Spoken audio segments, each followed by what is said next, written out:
What's going on, y'all?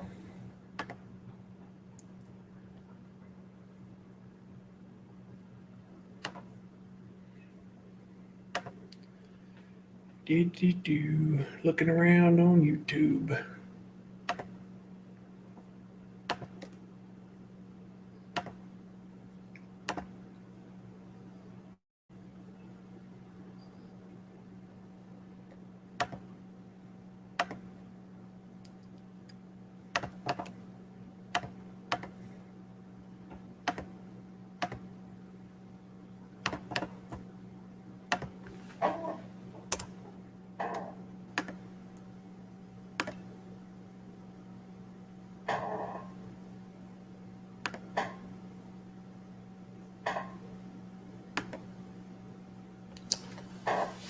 Alrighty, everything good to go. Got the StreamYard link up if anybody wants to join.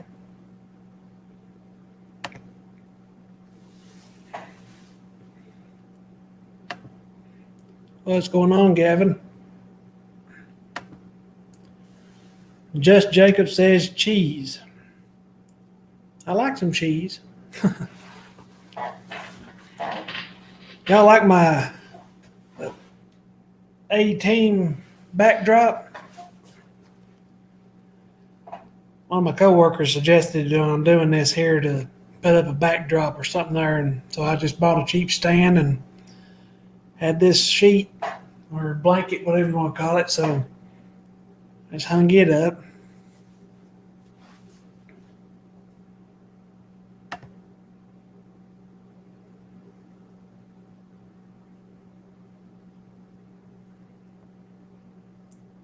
Got 2 watching and 3 likes.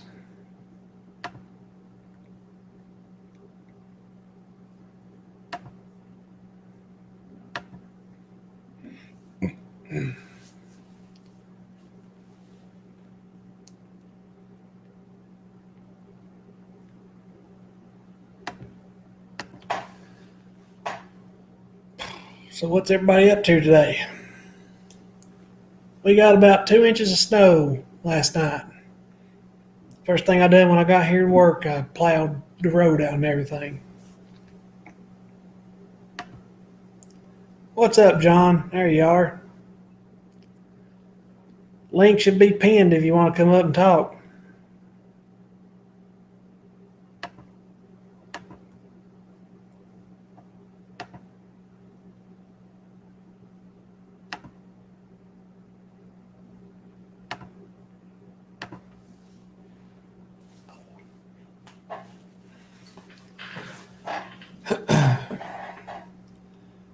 Man, I'm so ready for spring to get here.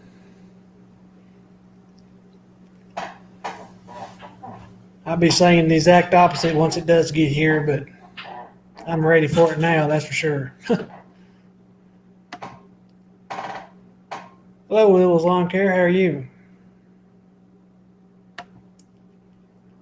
Well, get up here, sapsucker.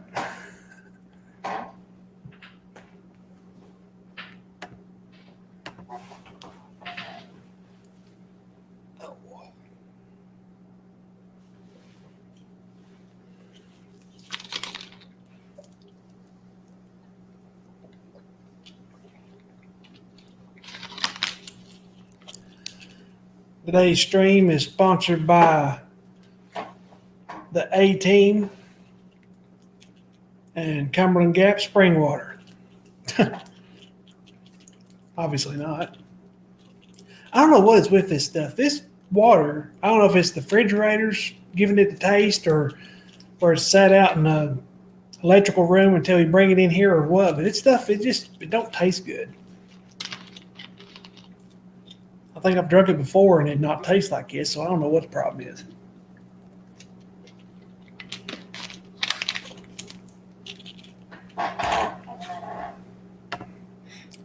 I'm doing all right, beating in another day, or a 12-hour day at work. Yeah, the thing that I hate about this time of year more than the cold is how damp everything is. I mean, the ground stays saturated. You slip and slide anywhere you try to walk. out in, on dirt and whatnot. It's you slip and slide everywhere. That's what I hate about it. That's even worse here in Virginia, in our part of Virginia, because most of the time it snows, and then by evening, over half of it's melted.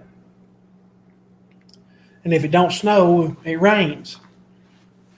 The sun never comes out if it don't do either of those.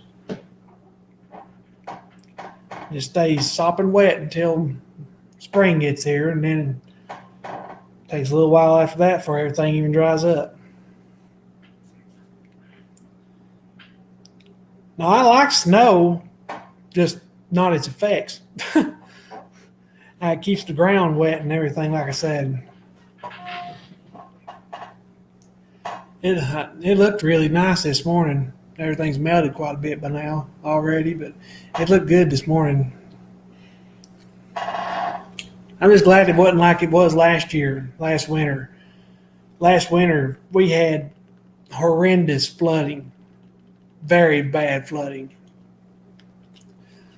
It was so bad that I had to park my truck on the bridge that leads over to the plant, and I had to walk through the plant and across we call it river bottom. It's like a flat area near the river, and that had like 5 inches of water in it. So the bridge, off the bridge, it slopes down and then comes up slightly to the plant and lab.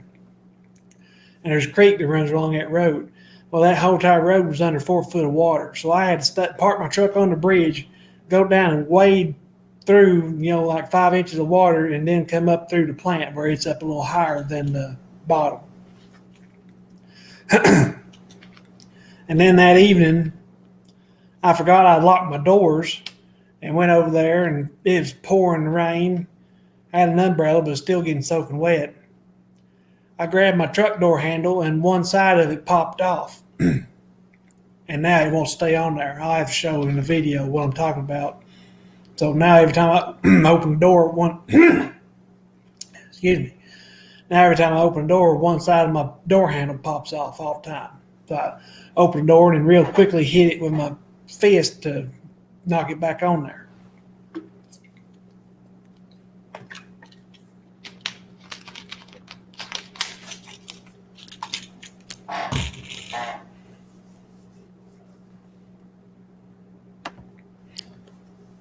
About how much did you get? Like I say, we got about 2.5 or so inches, I believe, here. But it was like about 32 or so, according to the actual good thermometer here at the plant. But at the house, our little cheap thermometer was saying 36 outside. So it was kind of warm. What's up? What's going on, brother? Nothing much. Sitting here killing time. I hear you there. How you doing this morning? Yeah, all right. I've been doing better the last few days. I've been changing up a little bit of stuff, and I felt better than I have in a few weeks. Yeah, that's good. I heard you said you got snow there? Yeah, we got about 2 inches or so. We got snow here too, but it didn't accumulate. It just turned to ice. Yeah. Been out salting? Yeah, yesterday. I only did one customer yesterday. Oh, well. What's up, little lawn care? It was good, though. I mean, still, for one customer, not doing anything in the wintertime, it's good profit. So yeah. You got me out of the house even though I didn't want to be. Yeah. How do you charge that? So I factor how long it's going to take to do each job. And I'm still pretty new at this. So somebody somebody that actually does salting would probably be better, like Bush Green, Mike from Bush Green, would probably be better to ask for that. But what I do, I factor how long it's going to take and how much salt it's going to use. And then I look for salt in my area because I just use bag salt because I don't do that many customers. Yeah. I factor the most expensive it's going to cost me to buy that. So wherever my local store is, the most expensive salt that they have is what I factor in case that is the only place I can get my salt, if that makes sense. Yeah. Of course, I use cheaper salt than what that is, but I factor that in, and then that's what I make a quote for. So say I'm going to use $20 worth of salt, I charge $20 plus my time, right? And then the salt I charge, if it was $20 what I quoted for, it doesn't cost me nowhere near that. So it's even more higher profit. It might not be the right way to do it, but it's the way I do it. Yeah.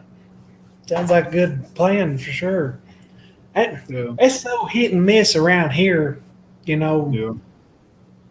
You can't believe, you don't know what the weather's going to do unless you stay up and watch it yourself. And then, too, just 7 miles away, it may be, coming an absolute blizzard, but here it may not be doing nothing. Yeah, that's the way it is here too. They say it's going to get one thing, but we end up getting the exact opposite. Except for we don't get much snow here. We just get ice, a lot of ice. And we've got more snow this year than we have in the last 4 years that I've lived out here. But still, it's just been ice. There's a few people that do snow plowing that's got them on their trucks and everything that do a few parking lots and possibly customers and whatnot. But like I say, I wouldn't even know how to go about doing it really. Yeah, when it comes to the bigger stuff, plowing I don't know anything about right now. I don't do enough plowing, so I don't know anything. But the salting I'm starting to get down pretty good. One of the commercial contracts I talked to last week that I'm trying to get this year, it's another apartment complex, but this one's pretty damn nice. I mean, I would like to live in this place. It's that nice.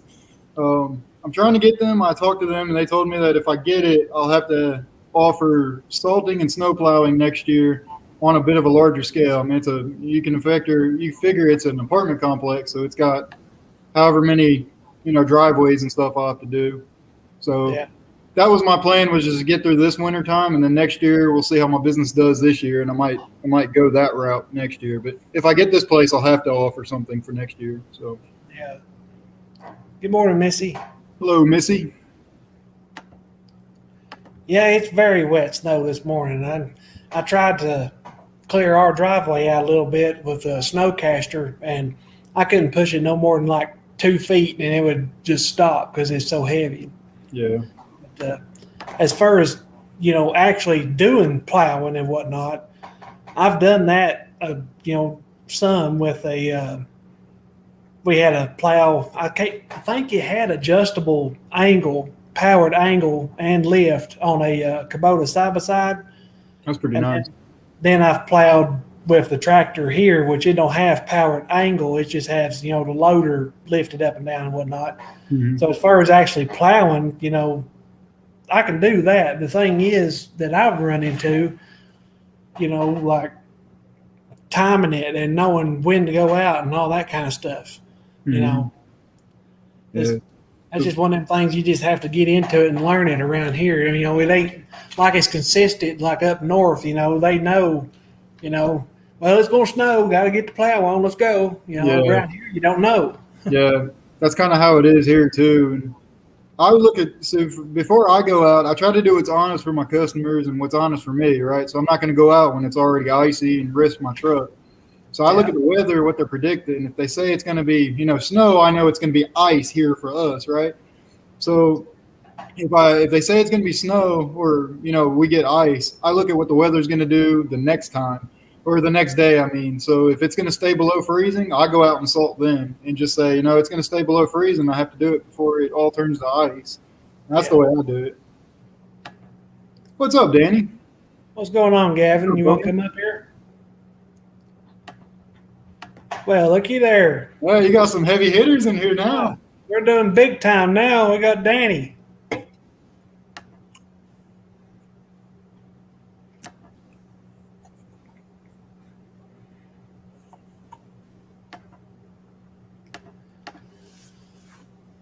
I know. I'm figuring probably the week of the 15th in March is when I'm going to pass out my door hangers. I'm not exactly sure yet. I may do it a little earlier because the area I'm wanting to go to, I don't know if they may start cutting earlier or something for all I know. But anyway, when I go down there, I'm going to hopefully, I should have the time because surely to goodness, if I go kind of early, it won't take, a whole lot of time to pass out 1,000 door hangers. I'm going to swing by that dealer again, and I'm going to check them rights out even more. I want to ride one around this time, because I've been thinking about that ever since I went down there. If things go good, I may be looking at a standard possibly even next year if things go as well as I hope they do. That's pretty awesome. Them things, that they just seem so nice. Yeah. I haven't had any experience on a standard yet, but I was planning on doing demos of just about every standard I can get my hands on this year. Yeah. Just for the experience, and then just because I want to see what I like. Yeah. I'm hoping if I get yards down there that they'll let me demo one, on yards and not just at their place. But I've been looking up, trying to find weight kits, like, for bagging or just whatever to go on the front of a zero turn or something like that. And I just can't find very much stuff, in that line that just don't turn up. I know there's stuff out there. It just don't turn up on Google or whatever, but I definitely have to have a weight kit on the front, because even that 61-inch V-Ride reared up on me once. Yeah, I remember you said that. You might be able to make one yourself if you can't find a weight kit, or if it's too expensive. You might be able to just get go to Walmart and get those dumbbell weights and figure out a way to put them onto the front caster somehow, maybe. Yeah, I've got 3 Deere suitcase weights, and I just have to figure out how to put them on. Yeah, you might be able to put like a bar between your 2 casters, if you know what I mean. Like right where your 2 casters sit, put a bar in between there and just set them down right on that, maybe. I've thought about that, about just if I were to go with a right, just to get the Deere, because it is the same thing, and I do have a Deere dealer close. But I don't know. I'd have to compare, shop prices and shop around and everything. I didn't know Wright and Deere were the same. Oh, you didn't know that? I didn't know that. Yeah, they're the exact same. They're just painted different. Only difference. That same way with Bobcat before they actually became Bobcat. Yeah, with all that confusion. Yeah, I know. The green Bobcat mowers, they made Kubota standards. Oh, I didn't know that. I didn't know that. Yeah. I knew there was 3 companies. It was Bunton, Bobcat, and I think Johnson or Josen or something like that. And they were all 3 Jacobson or something like that. They were all 3 the same company that was Bobcat mowers before it became Bobcat. I learned that because of my Bobcat mower, trying to find parts for it. I went to a Bobcat dealer, and they're like, yeah, this isn't a Bobcat. And I'm like, what do you mean? I thought it was. Yeah, and they're probably the same thing as some of the old Snappers and Yazoo and Kez. Probably all made them too. Probably. But I reckon Exmark and Toro is the same thing from what people say. Yeah, from what I've seen, they are. I think Toro is the one that makes Exmark. I could have that backwards, but I think Exmark owns Toro, and Toro makes the Exmarks or something like that. It's some weird twist loophole. That's weird. Yeah.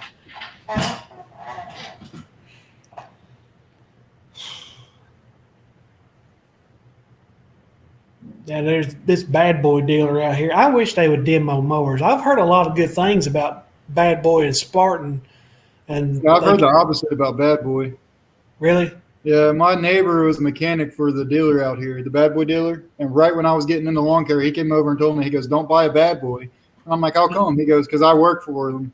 And I was like, really? He goes, yeah. They're POSs. I'm like, okay. But that's just one guy. One guy's, of course, he works there, so he knew more than I did. Yeah, and like I say, there's a lot of people on YouTube that like them, and there's a lot of people around here that use them, and I think that's just because they're local and the price is good. But I love the way them Spartans look. I think that's the best looking mower on the market. Yeah. See, I like the way the Spartans look. My brother-in-law bought one. He bought a big freaking one. I don't know why, but he bought one, and I don't like the way it cuts compared to the way my Exmark cuts on our grasses out here anyways. And that's what it comes down to, is the type of grass in your area is what cuts the best. For me, I still think that John Deere cuts the best. And then my buddy Exterminator, he says that he swears by Skag. But there's one guy, well, let's see, there's 2 guys I know of. One of them is actually local around me, and then another guy is in Kingsport, Tennessee, which is about 40 minutes away from me. and both of them, they have X-Mark walk behinds, but they run Skag mowers, sit downs. And the one guy, you may know him, P&H Lawn Care, I think is what his channel name is. Yeah, it sounds familiar. Yeah, he ain't made a video in quite some time, I guess. Oh, yeah, I know who you're talking about. But he said that his dealer specifically told him if you want to walk behind to go with X-Bar because they're better than the Skags, even though they don't cut as good.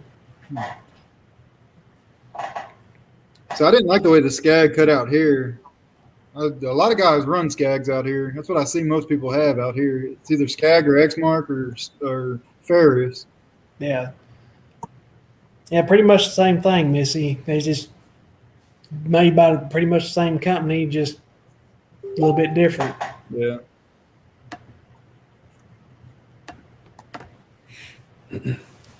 I'm looking forward to seeing how well my walk behind cuts, because I'd say I've always thought about just getting like a Snapper Pro, because I've used them a lot and I know how good they cut.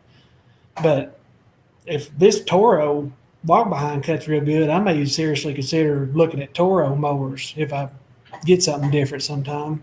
Yeah. I seen the guy that you bought that Skag from. He's got the YouTube channel I can't pronounce the name of. The X, it's like X Terminator or something like that. I think you bought the Skag from. I think you talked about him before. You know him? He's a YouTuber in your area? Are you saying that I bought a Skag off of? Yeah, I think so. I ain't bought a Skag. Who was I talking to then? I know Exterminator. Yeah. That's what I'm talking about. I thought you said you bought a Skag from him, but no, I ain't bought it from him. The only thing I bought off of him was a trailer. A trailer? I don't know why I thought you said you bought a Skag off of him or something. But, no. No, I've never had anything. Huh? He just uploaded that video the other day I watched of his hydro walk behind, and that thing was freaking moving, man. I think it was him. I'm pretty sure it was. Because he ain't uploaded in a little while. I thought he just uploaded yesterday. I could be talking about somebody different. I watch a lot of YouTubers. Yeah. I think you are talking about somebody different. Maybe. I could have sworn it was. Well, no. I ain't seen this video. So he did upload one. Okay. Yeah, 2 days ago. Yeah, that would have been it. What's the name? Do you remember the name of the video? This is Train Your Customers. Yeah, that was it. He's got the walk behind. He's doing a wheelie with his V-Ride. Loading on the trailer. Yeah, that's the video. He's got the walk behind in it, and it's freaking moving. Yeah, I didn't see this video yet. Yeah. I thought I wasn't that crazy. And see, that guy, he's local to me. Well, yeah, okay, that's what I thought. For some reason, I thought you said you bought a Skag off of him, but it must have been a trailer I was thinking of. Yeah, I bought my 12-foot trailer off of him, and that's the best trailer money could buy, especially, for used one, $600. That thing spoiled me. I love that trailer, the way it's built and everything. It just got such nice little things about it that I love. Thanks for coming in, Missy. No, he's moved to where he may have lived there all along or owned property there. I don't know. But Johnson City, Tennessee, which is about an hour from me. And because the market there is so booming for lawn care. Like, according to him, there's like hundreds of houses being built every day. So, that's pretty good. Yeah, so he's over there doing lawn care and stuff primarily, and he's going, I reckon, train his son or something there to start doing like the Virginia, down this way end of his business and stuff. Give it to him. Mm-hmm.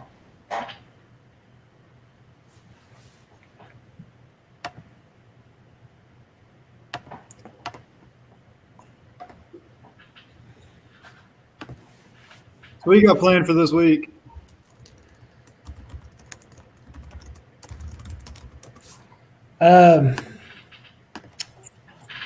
Not real sure. I'm looking here before too long about probably it'd be about the first week of March doing aeration and putting down a little fertilizer, which I've never done that before. I don't know if at that point it's going to be too early for fertilizer, or aeration or whatever. I don't know. I don't know nothing about it from my area. Yeah, I was getting ready to tell you, a lot of that depends on your area. I know me, I'll probably start aerating right around that time, early March into late March, just when the weather's warming up and the ground is thawed out. Little's Lawn Care. To answer that question, I will not be buying a 30-inch Exmark. However, I am pretty sure I'm going to be buying that 30-inch Toro, the non-commercial model, if that makes sense. What is it, Time Master? Yeah. I'm pretty confident that's the one I'm going to buy. I've heard a lot of people love them things, and then a lot of people don't. Yeah, it's mixed. That's what I heard a lot of. You know, it was between the Cub Cadet. I was going to get that 33-inch Cub Cadet since I'm used to running that Troy Built 33-inch. I know a lot of people really like the 33-inch Cub Cadet that I was talking to, and I was talking to Danny Lanier. He was one of them, and I can't think of the other guy's YouTube channel.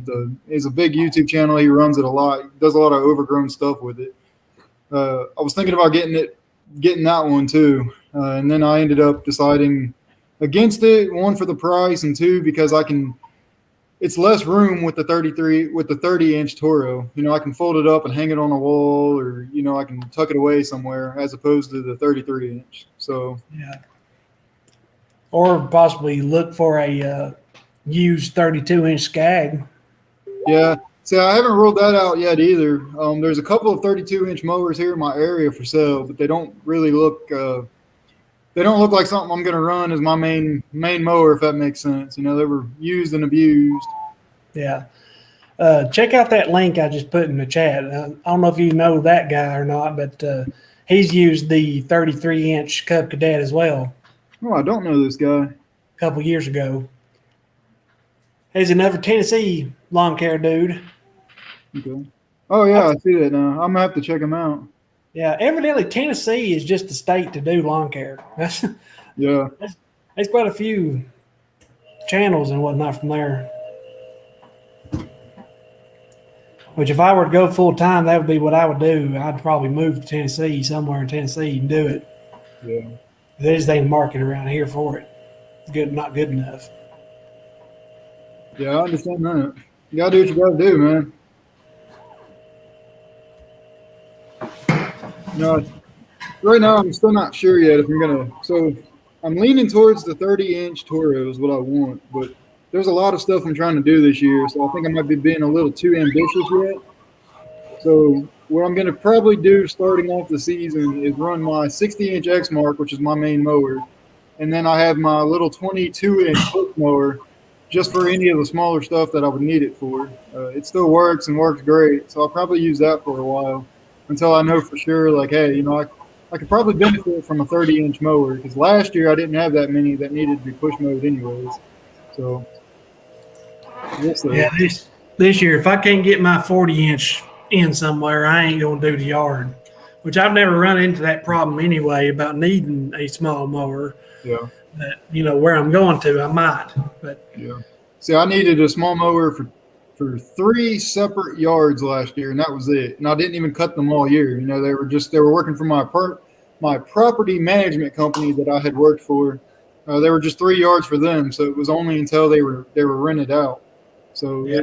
It saved my butt having a 33-inch, because a few of those yards were pretty damn big. I mean, a push mower would have taken forever to do, but yeah, I don't plan on doing that this year. Yeah. Now, one thing I am probably going to do earlier this week, probably about Tuesday or Wednesday, depends on how fast the snow melts off, because some people are going to see snow, and then I pass these around, they're going to be like, well, I don't need this. Winter ain't over yet, you know, and then last minute they'll be like, well, I wish I hadn't thrown that away. Yeah. Yeah. I made these. Oh, yeah, there we go. Right on. You printed those off. Those are pretty nice. Yeah. They're just on regular paper, of course, but I'm going to pass them out for pressure washing and try and get some surface cleaning jobs. I didn't know you were going to do that. There's something else you and I got in common this year. I'm trying to get into a little bit of pressure washing this year. I don't want to get too crazy, but mainly driveways and like trash cans and shit like that. Yeah. I advertised a couple years ago for pressure washing, and I had 1 or 2 calls, but they was for house washing. And I was set up for house washing. I just never had done it, and I've always been kind of nervous about doing it because which I'm sure it probably wouldn't happen, but I could just see myself, using bleach or whatever and kill some plant or Yeah. stain somebody's house or some crap. I almost got into it last year, but I was a little overwhelmed with the whole mowing season and everything. It was my first year in lawn care. I didn't know what I was doing to begin with. I'm like, yeah, I really don't want to dip into whole nother business just yet. I'm like, yeah, let me get the grasp on this. But I'm looking at doing it, offering it at least this year, just a little bit on the side to see what I can do anyways.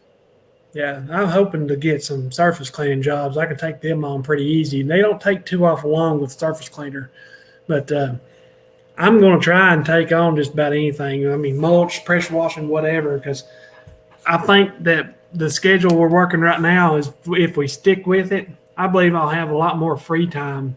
That's good. That's what I'm planning on this year too, man. I worked, last year was 7 days a week, just about all the way until the summertime when the drought hit. So I busted my ass and had, no free time to do anything. I don't think my wife and I did. We didn't go out and do anything pretty much all year, and I hated it at the end of the year. I'm like, all I did is work this year. I didn't do shit. So that's going to change this year. Yeah. Yeah, my first, I guess you could say, big year into doing it.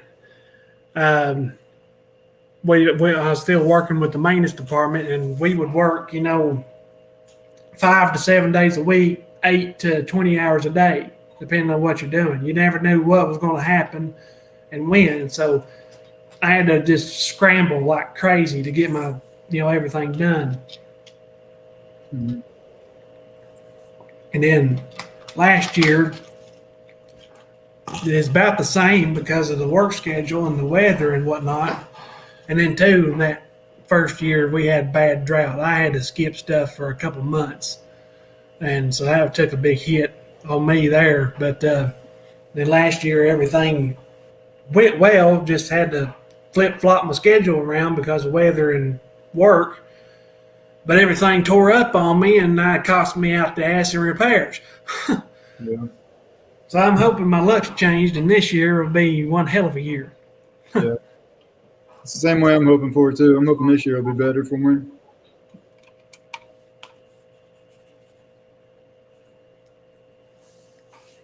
I use Oregon Gator line, 0.095. I use the Echo Black Diamond line. You like that stuff? I do. So it's not good for edging. Like I don't edge with it. I tried a couple of times and it just doesn't work. But I've got an edger attachment anyways if I need to edge anything. Which last year I didn't really have to. Just my one commercial property was the only thing that had to get edged anyways. But I like using it. It lasts pretty good. Yeah, I didn't have a whole lot of problems. I was beating against like bricks and shit. What'd you say? Because you paused and then you sped read for a second. Oh, sorry. I don't remember what I said now. I like it. It seemed to last pretty good because when I did the apartment complex, it was a kind of a shitty complex. So there was all kinds of trash and just, bricks and shit. I used it and it worked pretty good. I've used a little bit of the Husqvarna Titanium Force. I've used Black Diamond 95 and 105.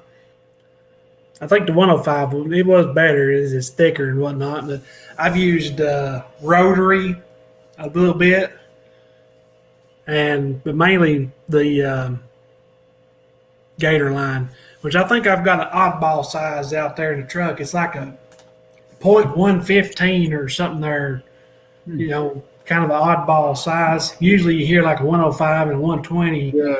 Yeah. It's hard to get in the head, which may not be a problem now. I've got that speed feed type head on that one truck. Yeah.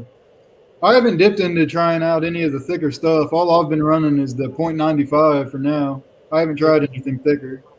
I ran some .80 Gator line for a while, and it may break a little bit easier, but that stuff, it cuts so clean where it's real thin, and plus it's Gator line anyway. Gator line cuts good. Yeah. Using smaller stuff, like I say, you may go through it a little bit faster, but it works great. Yeah. Danny, why don't you come up here? That's what I was just about to say. Yeah.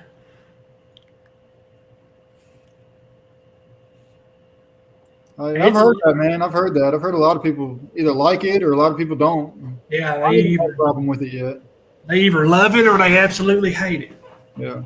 I also haven't dipped into trying many other brands of lines. You know, I've ran when I first got started, it was just that regular orange generic line that came in the weed eater. And then the first thing I went and got was the Black Diamond. And so I've only used the two different kinds of lines. So I really like Stihl's. Line. The round green and orange line. It's a good line. I mean, for just a basic round line, it's a good line. Hmm. What's up, Brian?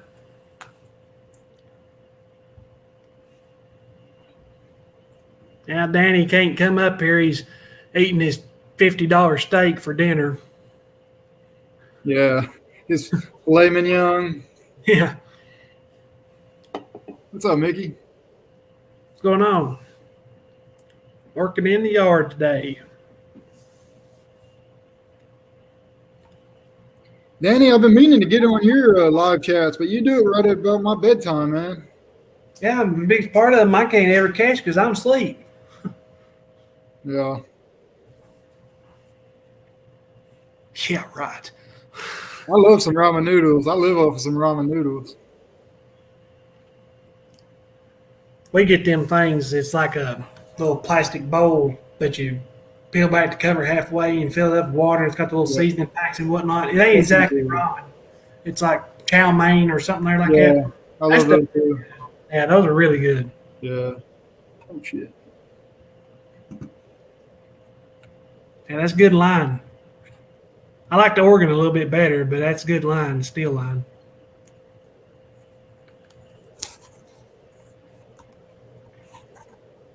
And the titanium force is a good line.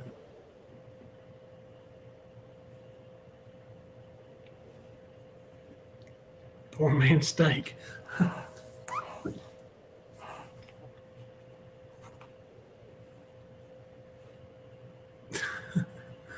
Oh, shit.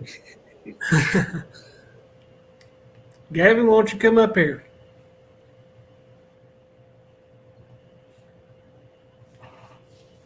Butter and ramen noodles. I ain't ever tried that.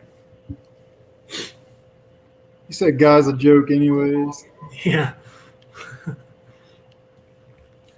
Now, my mom, she learned from somebody she worked with. She'll take ramen noodles like in the plastic package, not the bowl, but in a little package. She'll take them, some potato chips, Doritos, crackers, just a little bit of anything, just all mush it up, crunch it up in a bag. Or if it was at home, she cooks in the microwave, of course, but at work, she's fixed it in just like a tater chip bag. Just add a little bit of water to it and it's like set it on the heater or cook it or whatever at, however you want to, warm it up. Mm-hmm. It's really good. It's nothing but pure carbs, though, but it's pretty good. She calls it a jailhouse baked potato. Damn. Yeah. I've done something like that, not quite to that extent. Like I'll put a hot dog in it sometimes and some extra seasoning and stuff, and add a little bit more consistency to it than just noodles. But that's only if I'm feeling really ambitious. Most of the time, I'm too lazy to do that. Yeah.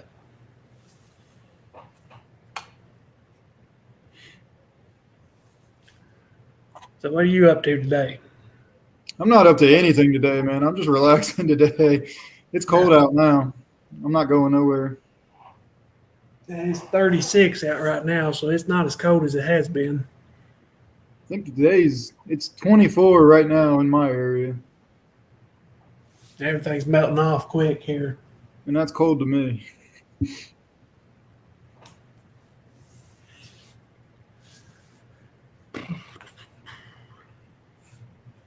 Were you already a member of Lawn Pros on Facebook? Yes, I'm pretty sure I am. I sent you an invite to there. I didn't know if you were or not. I think I am. I'll check when we get off here. I'm pretty sure I'm a member to Lawn Pros. I'm a member to a couple of them. I don't know. I don't know if you've had any experience with those Facebook groups, but some of them are good for information and some of them are good for just idiots. Yeah. People that very opinionated is the best way to put it. I'll just leave it at that.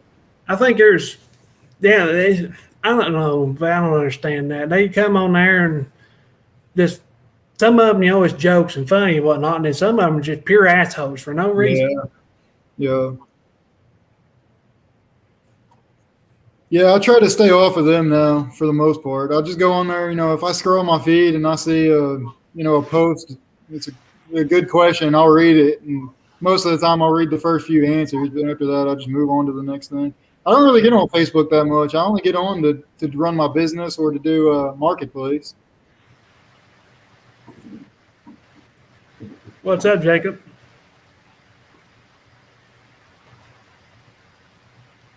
So Mikey's getting his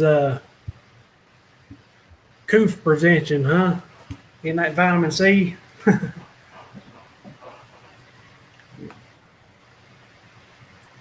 16.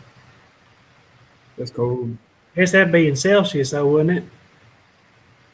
Oh, yeah, Canada? Yeah.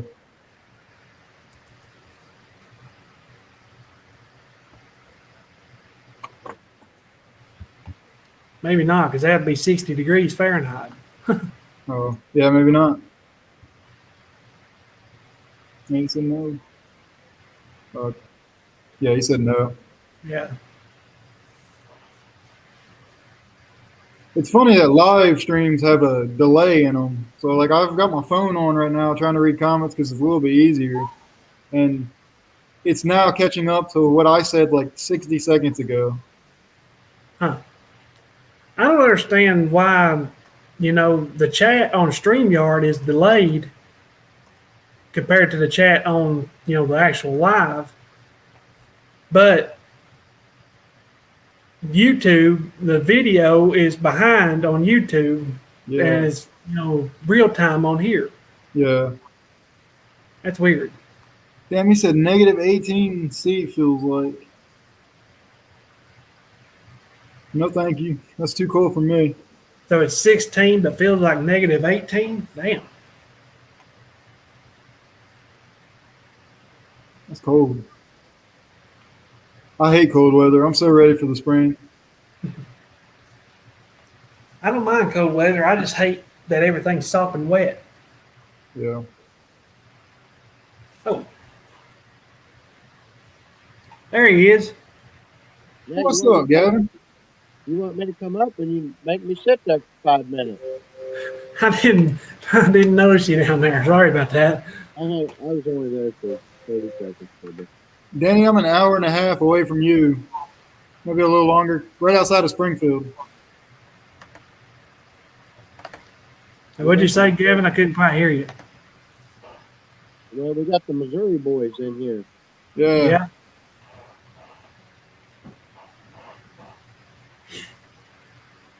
So what are you doing? Nothing. The kids just went with their mommy to go to the store, so they all wanted to go. Like, why would you want to go to the damn store? Yeah, you're kind of muffled. I can't quite hear you. It's been doing that lately. I don't know why. Can you hear me now? Yeah, you're still kind of muffled. That's worse for me. I can't hear you now.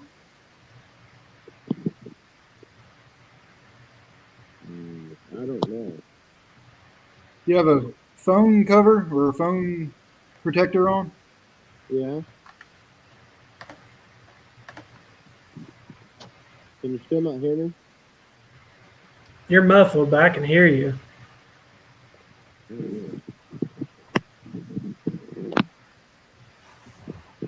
There you go, John. You get to meet a big dog.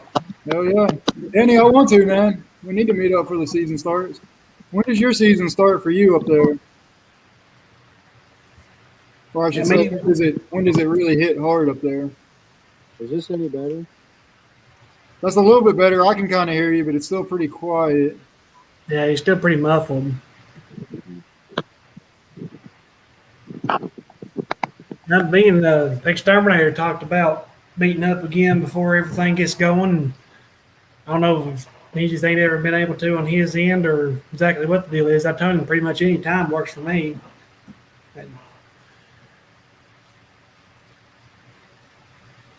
He said he's wanting a dealer hop. He's looking at buying another mower. Yeah.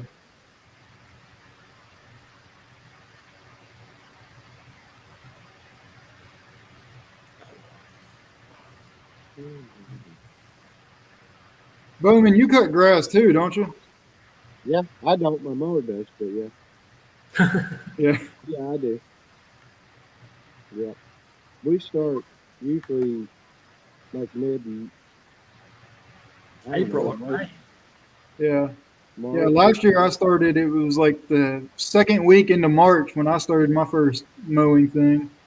But that was my first year still, so I don't really know for sure when. Maybe last year was just an early year, but Yeah, it seemed pretty early last year. Is it any Hey, better? now don't talk about John like that. Is it any better? yeah. I think he's talking about me. Can you hear me better now? It's Yeah, still you're pretty still, muffled. yeah, still muffled, son. I don't know where the earbuds are. What's up, Lon One? What's up, Longhorn? I've tried using earbuds on my end, but every time I do, it for some reason cuts off my mic. It won't let my mic work. I don't know why. I think, hang on, I'll be right back. All right, fighting rain in Jacksonville. That's where I want to move, man. If I ever want to relocate, I'm going to move to Florida where I can cut all year round.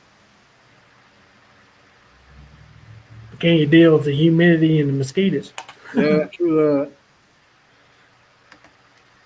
that. I say, I believe I'd go to Tennessee. I don't know if I'd go to kind of like in between Morristown and Tazewell, or if I'd actually go to Johnson City or actually go to Knoxville or where. Yeah.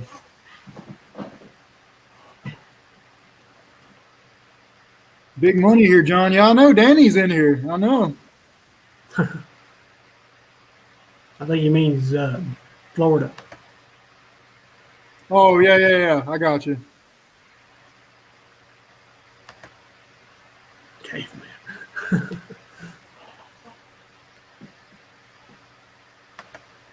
Can you hear my fan running on my computer? I can a little bit, but it don't bother me. Yeah. I can hear something. I can't really make out what it is. Yeah. It's not bad. Yeah, it's that damn fan. This thing kicks into turbo mode every time I go live. I've got a gaming computer in my office in there, and it does the same thing. That's why I can't run lives off of it, because it's really loud. Yeah. And everybody's always talking about me. And that'd be cool. Yeah, that'd be cool. He's a pretty nice guy. Yeah, I reckon he's feeling better. He commented on one of my videos. I asked him how he's doing, where he's been all congested. And one night he said he's doing better, so that's good to hear. Yeah. Danny, I'm just used to everybody talking crap about you, man. Is that any better? There we go. Oh, yeah, that's a lot better. I'm back. Yeah. Hey, I can hear you now. That's what you sound like. Say what? I can't hear you. Yeah. Maybe.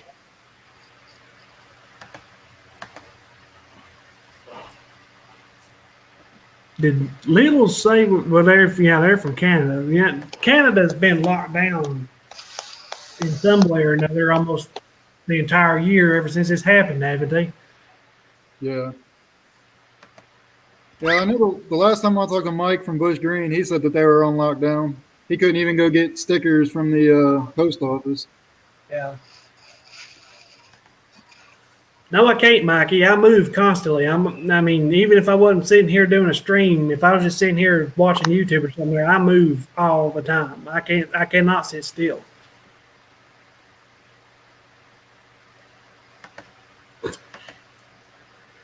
I hear you, Danny. Now watch this. When he tries to come up, I ain't gonna let him up. Yeah.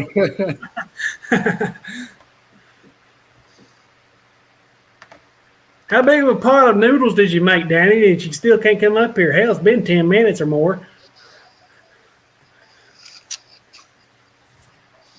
Ramen noodles is the thing. One pack isn't enough, but two just seems to be a bit too much. Yeah. You guys ever eat ramen noodles raw? Yeah, I used to. As a kid, I did that a lot. Crunch them up and put the powder in? Yep.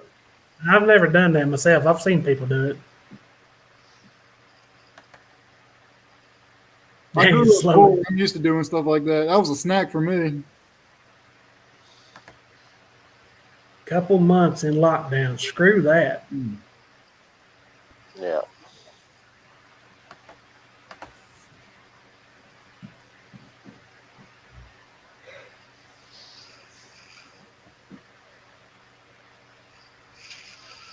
Oh, so what's everybody doing today? Anything?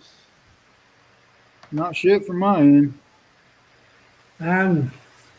First thing in the morning I got here, I plowed snow. Other than that, I ain't done a whole lot. I got to grease everything here, and then I'll pretty much be done. Danny, did you guys get snow? Or John, did you get snow? We got like snow flurries. It was more sleet, like it turned to ice, but it wasn't as much as we got a few weeks ago. Yeah. It's just We didn't freaking- really get any. I mean, we got, you could see it was snowing, but yeah. it didn't stick or anything. Yeah, that's basically how it was here too. It just turned to ice. But like I said, it wasn't as bad. A couple of weeks ago, we got more snow than I've seen out here since I lived out here. I'm pretty sure Florida's got a Republican governor, don't they? See, I live in a communist state of Virginia. It's not the Commonwealth. It's the communist state. Yeah, we can do just about everything. All the restaurants are open. You don't have to wear a mask. Yeah, everybody everywhere around here has got mandatory mask signs, but I think anymore it's just the owners or whatever of the stores and whatnot. So I wear masks just more out of respect for everybody else than any real worry about the bullshit anyhow. So Yeah.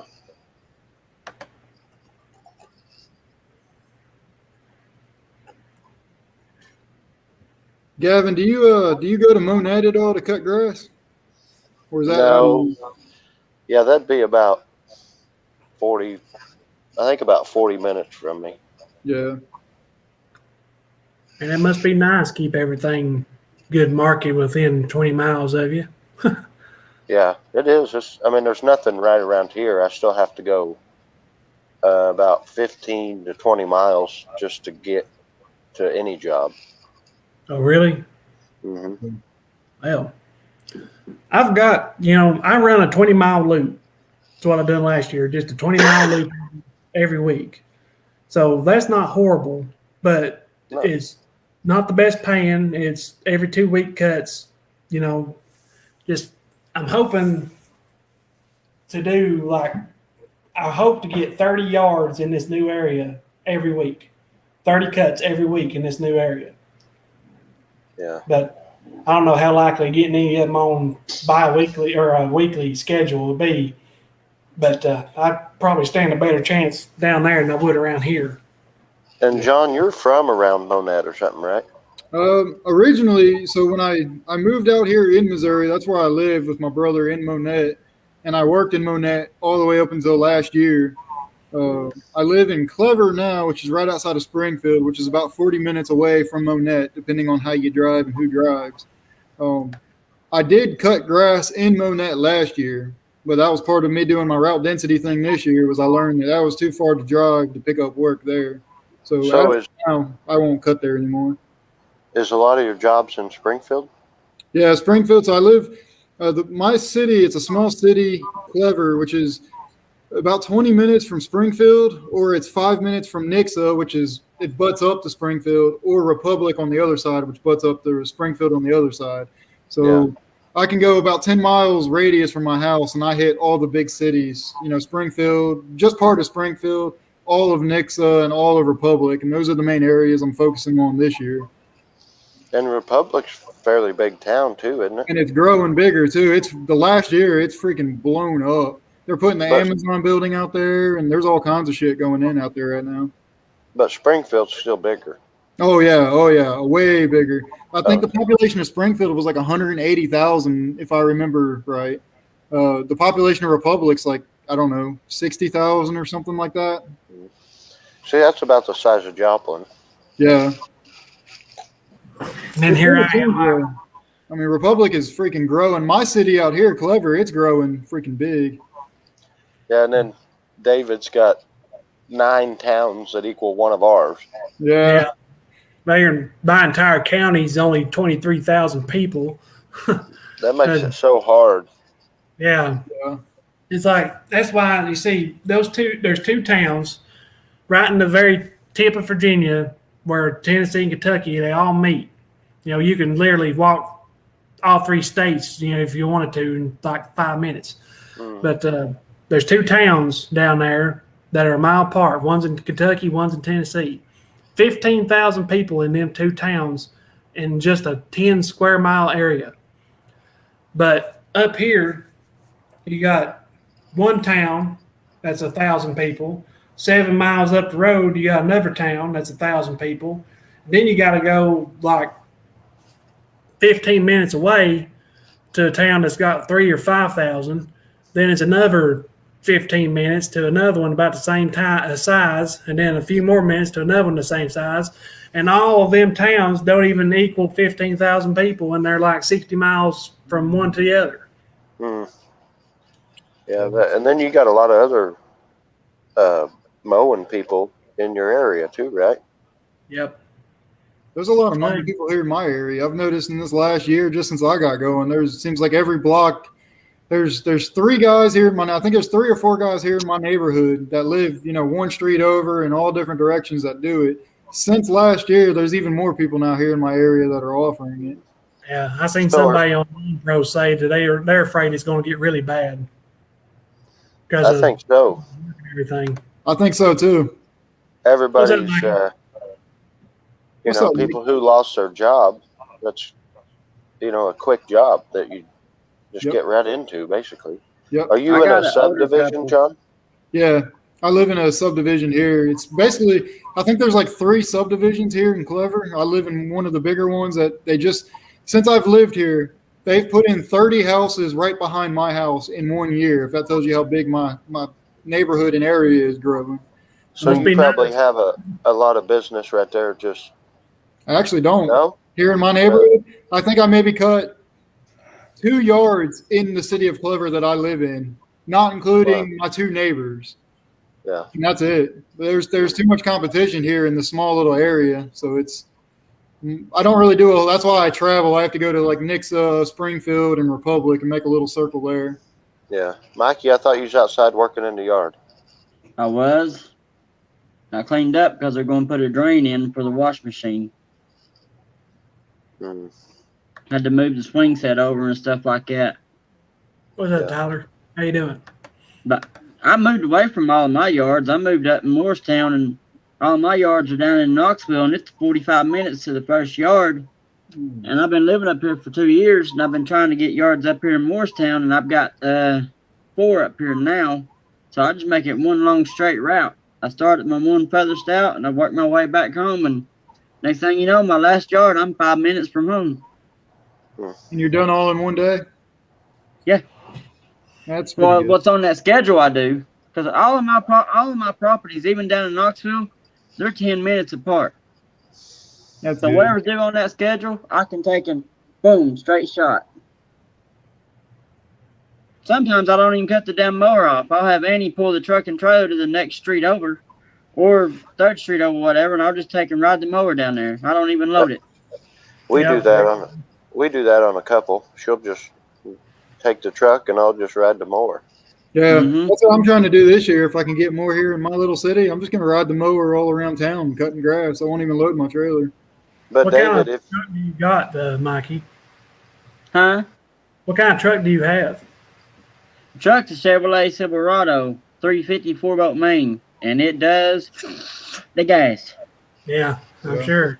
But see, Hey, there's David. one guy here in the middle of town. He's got I think it's a 2500, like a 90-some model, the old square body style. Mhm. And he had a bed built for his. He loads everything on his, truck bed and goes. He's got the landscape bed with the ramp and dovetail and everything. You But can I don't buy know that thing. Huh? You can buy that thing at Ramp Rack. Yeah. His is the actual flatbed with the dovetail and everything. Hey, I'd David, like- if you move down here by me, I'll fire my employee and I'll hire you. Yeah. If Hey, you move down here, I'll hire you as my first employee. I hope she's not here though. Yeah. No, she's just on a live stream and she done heard you, buddy. She's watching David's live stream. She probably is down there at the store, and now she's going to put salt in my drink or something. Rock salt. What's her Facebook? I'll message her real quick. I'm sure you will. Send her the link to this live stream. Yeah. Next weekend, I'll probably go shooting next weekend. Hell yeah. I need to. What are you shooting, Mikey? Danny knows. Danny wants it. Danny said ramp junk. You Danny, mean my don't like piece, the, or what am I shooting at? No, what kind of gun? AR. I've got 5.56. And you I've got can't find no guns. bullets nowhere. The only person that had bullets for that thing was the gun show last weekend. God dang, that mall, it was like, the building's like an East Town Mall, or not East Town Mall, but it's like a mall building is what it's like, where they had the gun show, but it was an expo center. The line was all the way around the damn building. I said, I'm not standing in that damn line for some ammo. I got some at home. So the next gun show they have, Mikey's going to get there early. Early. I'll camp out in the dang parking lot. I'm not standing in that damn line. I seen the price of guns went up out here a little bit. I haven't really been watching them that much, but I went and looked at a couple of handguns last week, and they jumped in price, a couple $100. Oh, yeah. Yeah. Everything, especially that stuff's going up, buddy. Yeah. Thing about Danny, he don't like Ballard ink.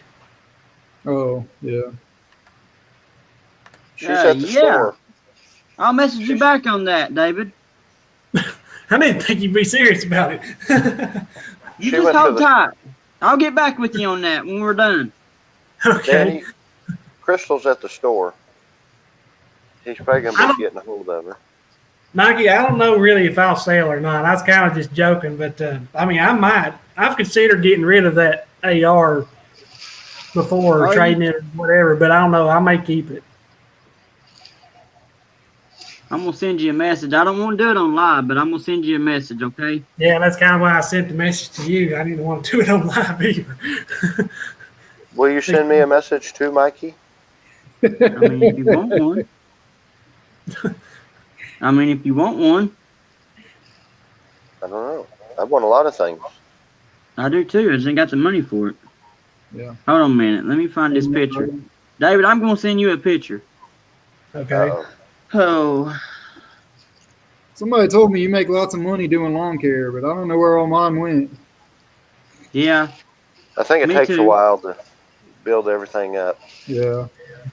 I would have donated last night in Doc Stream if I could had the money for the mowers for vets. I got a couple big jobs coming up this week. I'm gonna get with Danny and I'm gonna get with Floyd. I donated $50 total, $25 at a time. Yeah. You can. It's a good cause. I like that he came up with that. That video's still up, so when you get money, you can just go back to that video and use that PayPal link. Doc said, you can't even donate $1. I don't want to hear that. Well, see, he don't know what people's financials is either. So you really can't be saying that. I don't think I'm going to put this sapsucker up on here. Who is it? I can't see just yet. I'm in my pictures. Whoa. Mikey, you owe me money from like a month ago. I do? What did I buy? My God. By God, Danny's up. I'll have to get back. Hang on. I'm gonna come back up right as soon as I find this picture. Hey, Brian, Danny, you ain't missed nothing anyway. Some fucking where. I guess I can message Crystal now that I know she's not around Bowman. So she's home now, Danny. What? What'd you say? Somebody needs to. Oh, no, I told David, I said, if you move down here, I'll fire my employee and I'll hire you. And then I said, shit too. I said, well, I hope she'd do it. Bowman. Huh? Tell her she was supposed to stay gone longer. Yeah, you're supposed to stay gone longer, Danny said. He was getting ready to message you since he knew you wasn't here. Whatever. Danny won't be the one to say it. No, you're not. You're not. Wait, Danny gets Say brownie what? points. About Bowman firing his helpers. Do what? There it is.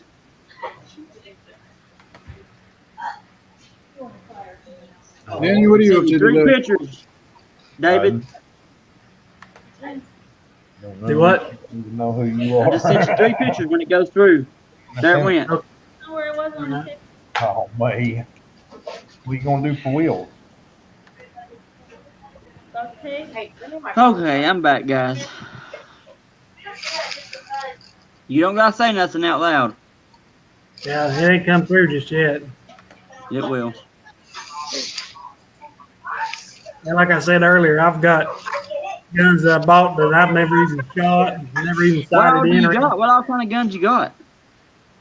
I've got a 6.5 Creedmoor and 270, 25-06, 8mm Mauser, Remember you got me to a Mosin the Gaunt, 2 shotguns, 22s, lever actions, pistols. I got a little bit of everything.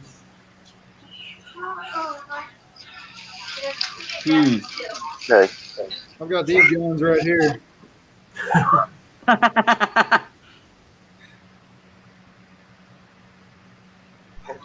Show Danny your guns there, John. What's that? John said he had some guns. That one. And that one right there. I see water guns, not no real guns. Yeah. With a Little BB backpack. guns. Danny's got them What did he do? double barrel shotguns. Which one? The one on the black coat Oh, in the middle. show him Damn, your I shouldn't be gun. drinking Pepsi, but I am. Hey, can you get off my lawn? No. What? Why do you do this with my blanket? Come Your back, blanket's start over. warm. I know. And so was your seat when I turned the seat warmers on. Oh, damn. I done ate like 5 oranges this morning and 2 bananas. Mikey, are you on here twice? Why's his name not like on him? He's on Maybe his where phone. Because he's got his phone turned straight up and down. No, I got my phone turned regular as if you're holding it to talk on it. Yeah. Yeah, straight up and down. Turn it sideways. Yeah. Go, supposed to be sideways? Hell, I don't That's know. probably- There you go. There you go. That's probably why you can't never see Now it's comments. sideways. Okay, YouTube. No, I still don't see no comments. Now we're talking about your name being on your face. I don't think Oh, you can see okay. comments on the phone. I think maybe. So what are you doing today, Damn, I don't Danny? know. I'm new to this thing.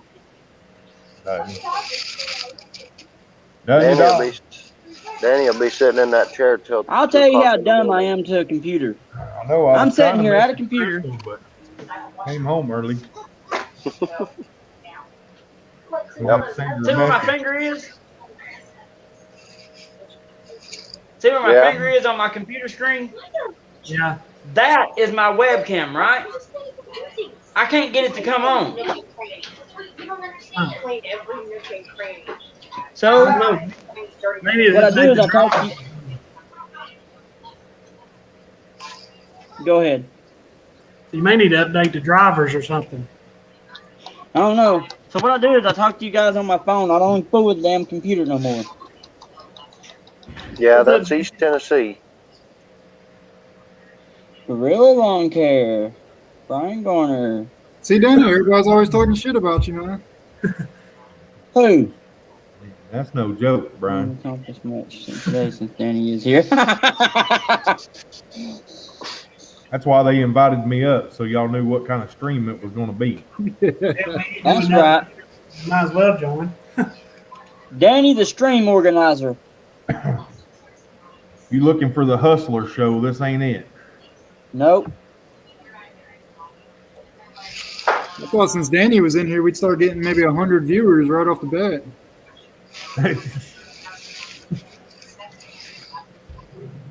How many people's in here? 9. I appreciate it, Jesse. Tell Crystal don't tell you I messaged her now. She won't. Tell her don't tell on me. She won't. She won't what? Hey, calm down over there, Peppy. That He said- dumbass. She said she won't what? He said, don't tell Crystal a message, or I don't know, whatever he said. I said tell Crystal not to tell you that I messaged her. Yeah. One of them messaged me on TikTok. Tell- I only have 3 people on there. Tell Crystal, don't tell me I messaged you, or he messaged you.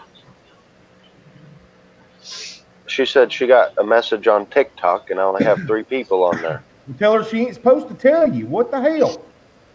Danny, Float, and Mikey. She's got Danny, Float, and Mikey. Well, you know her 3 favorites then, I guess. Yeah, I'm not even on her TikTok. Did you say Mikey? Yeah. I ain't on your Facebook. Mikey, like, What? he's got TikTok. She's on your Facebook. Nope. What the heck? How do you not have your girl on your Facebook? That's just the way we roll.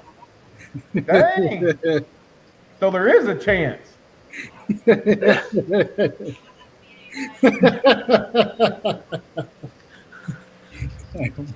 I reckon Mikey had a visitor, so he had to go for a minute. Bowman's going to have a visitor too soon. It ain't too far. No, you only, what, an hour and a half or so? Yeah, just let me know when you leave. I'll head up That's north. about like John. John's about an hour and a half away, he said. Did you hear me, Danny? Hmm?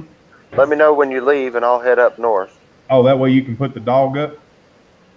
That and I'll just come up to your shack. We switch? All right. Yeah. I'm getting a go to hell look over here. Do I even want to know what the hell's going on? Probably not. You got the book, or you got YouTube? Yeah, You can watch it. for Gavin's sake, you definitely don't want to know what's going on. I don't even know who the hell's live. David Hazardra. No, guys, be quiet. She's getting on. Oh, yeah, time to stop. Time to stop. Yeah. Straight face, straight face. Yeah.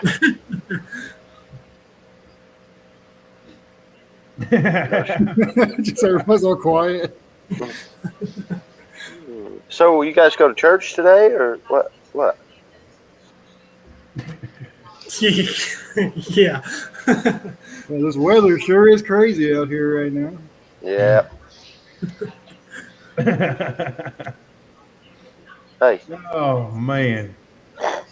she's sitting over there like this. I said, hey. She goes, Is she watching? thanks, Danny. No, she's on. Are you on TikTok? Somebody's watching. We got 10 viewers now. Yeah, Yeah, he jumped up to. Hey, are you on TikTok? No, I'm not. Oh. No, she's not watching either, though. That you know. of. Special. That I know of, yes. Crystal, if you're in the chat, say something. I thought she was a supporter. She's. Watch her Oh. jump in my chat, and then Danny be like, "Who's this?" and block her again. Huh? I'm not a mod. Only- Watching. Yeah, you are. You are now. Type in chat. Oh, I'm not a mod. Yeah, I made you mod. Hey, David, did you hear what happened the other night? But I was live, and I said, Danny, I think you need to get rid of this Crystal Wilms lady. oh He yeah, timed I her was out. there. I was He there. timed tonight. her out, and he didn't even realize she was sitting next to me, I don't think. But if she comes in here, I can time her out. I knew who it was. That's why I did it. Oh. I didn't think you knew who it was at first. Yeah. I didn't either. I thought you didn't know for a second. No, I knew who it was. Yeah, Jesse, I fasted there the other day, and Huh? I weighed myself, and I was already like 5 pounds less, but that's probably just because I got rid of 5 pounds of shit.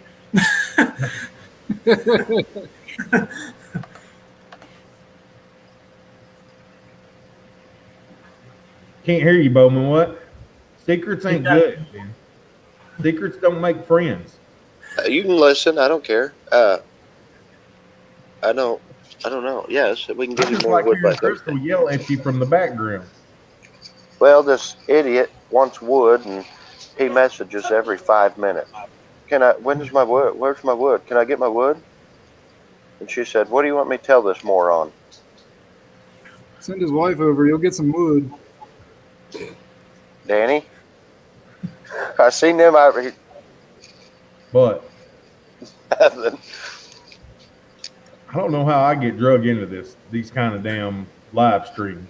I just don't. I have not figured it out yet. Hey, you got to push on the button to come in. I did, but it wasn't like this until I joined. Well, so Well, then now push- It wasn't like this until Crystal came home. Tell her to leave again. then we know who to blame. You're going to get me in trouble, Daniel.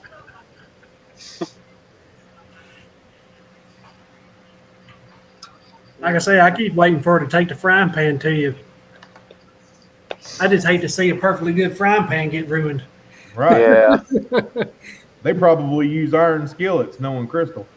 Hell Yep, yeah. yep. We do. Think That's that's what I'm talking about. I don't like seeing an cast iron skillet getting destroyed. Them damn things cook good. Yeah, good luck destroying one, too. Yeah, I don't know. Your hard head might do something Gorilla. to it. Gorilla was going way back in the archives, man. Way back in the archives. I did too when I was looking at that Cub Cadet. That was, golly, years ago. I searched Cub Cadet 33, and you were one of the first few that came up. That's why I was like, oh shit, I know this guy. You're supposed to go to the other video. Yeah. Right, that's the one you skip. Yeah. It'll happen live because Danny gets me in trouble. Yeah. Danny didn't do nothing. Nothing. I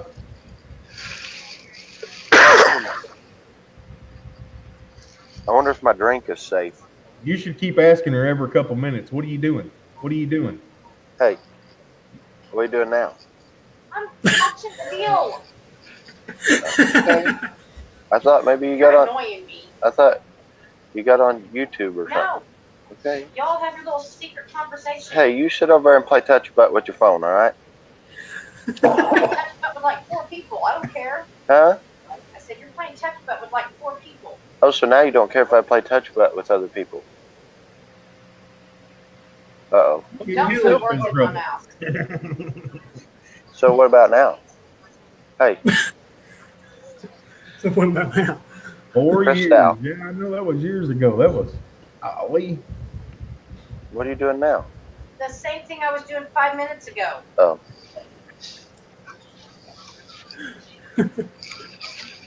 You guys. Not you guys.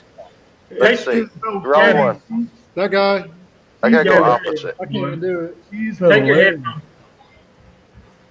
Take your headphones out, Gavin. Why? Just do it. Like out of the thing? Yeah. Hey, Crystal, what are you doing now?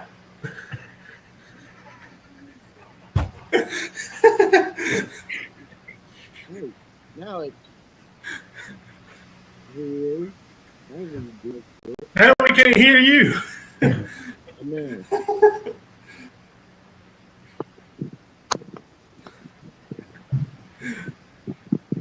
Oh, God, my face. I like to sing her songs too. Like, hey, Crystal, I know a song gets on everybody's nerves. Everybody's nerves, everybody's nerves. I know a song gets on everybody's nerves. Everybody's nerves, everybody's nerves. She's gonna go buy more headphones.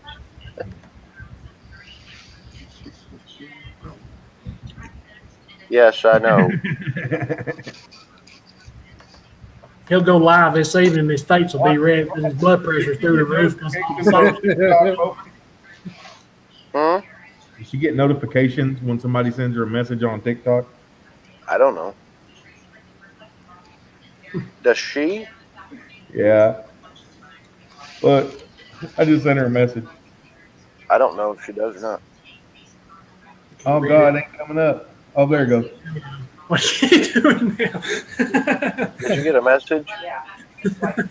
She swiped it. It come up and she swiped it.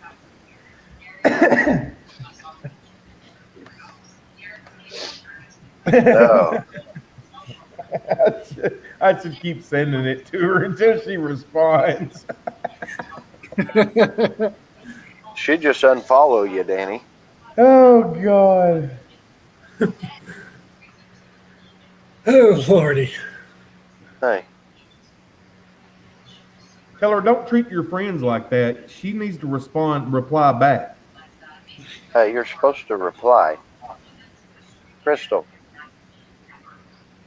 You're supposed to reply. I will. Tell her don't treat your friends like that, Why Bowman. don't you come over here? Danny said don't treat your friends like that.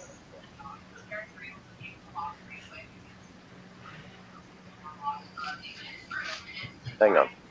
She's not yelling. She's not being any fun today. Oh, that ain't what I want. I want to go.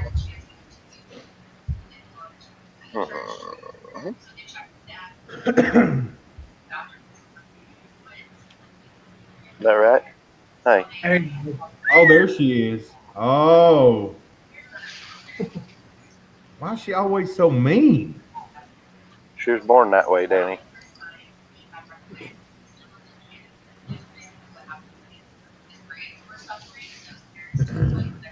Golly, what'd you do to her, man?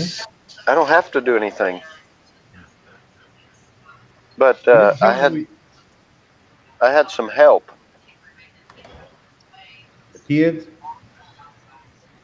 Yeah, the Must be kids. The Yeah, kids. must be sitting on the couch next to you over there or something. No, where are the kids? In the room? I don't know where they're at. They're staying the hell away from Crystal. That's where they're at. yeah, I wish I could get monetized. Yeah, me too. That'd be nice. He can Where put you his at, paper. John? Do what, Danny? What's that? Where y'all at on subscribers? I'm at 980, I think. I knew you were close. Yeah. I'm at 380, and then shitload of watch time I have to get first. Yeah, I still need 400 hours of watch time before I can get monetized. Do I'm some at live. 90. Yeah, I'm at 99. I was planning on going live again this week. The last live I did, I got a lot of watch time for it. So Yeah, I you'll figured get I'd do a home couple live. more. That's the quickest way to get it, doing live.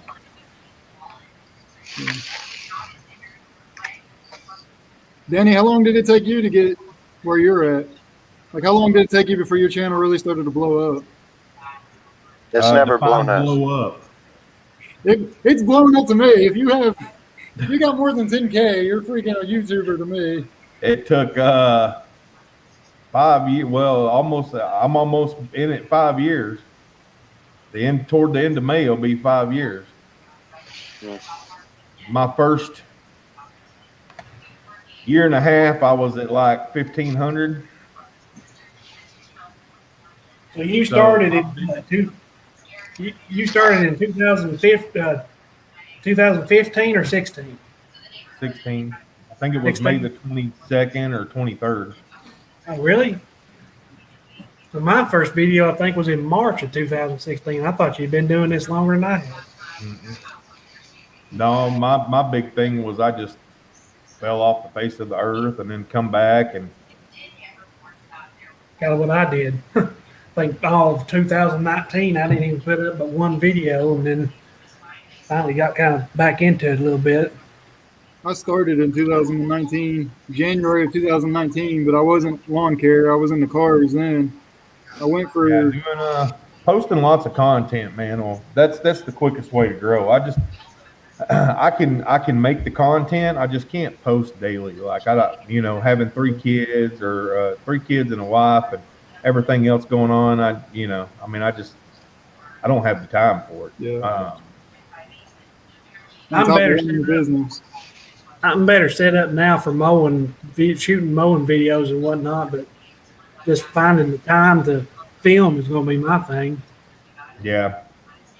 Yeah, there's days like when it's real hot outside and stuff that I'll film in the mornings and stuff, and then like I'm like, okay, I'm gonna get footage all day this day, and then the next week I'll try to get footage all day, another day, a different day, and that way I've got different footage, But man, there's days that it's so hot, I'm just like, you know what? I don't even care to get the camera out. Like, You just want to get it done. Yeah.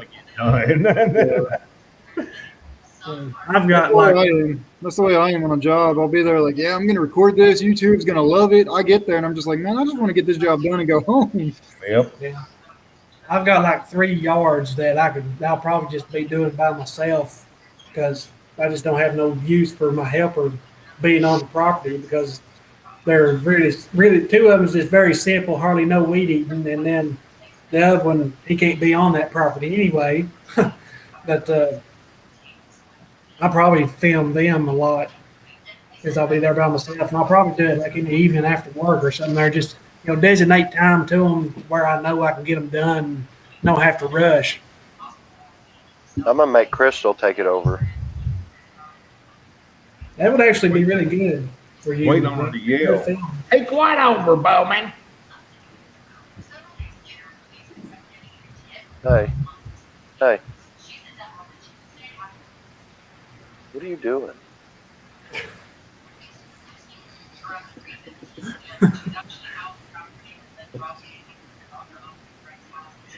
Send her a text message.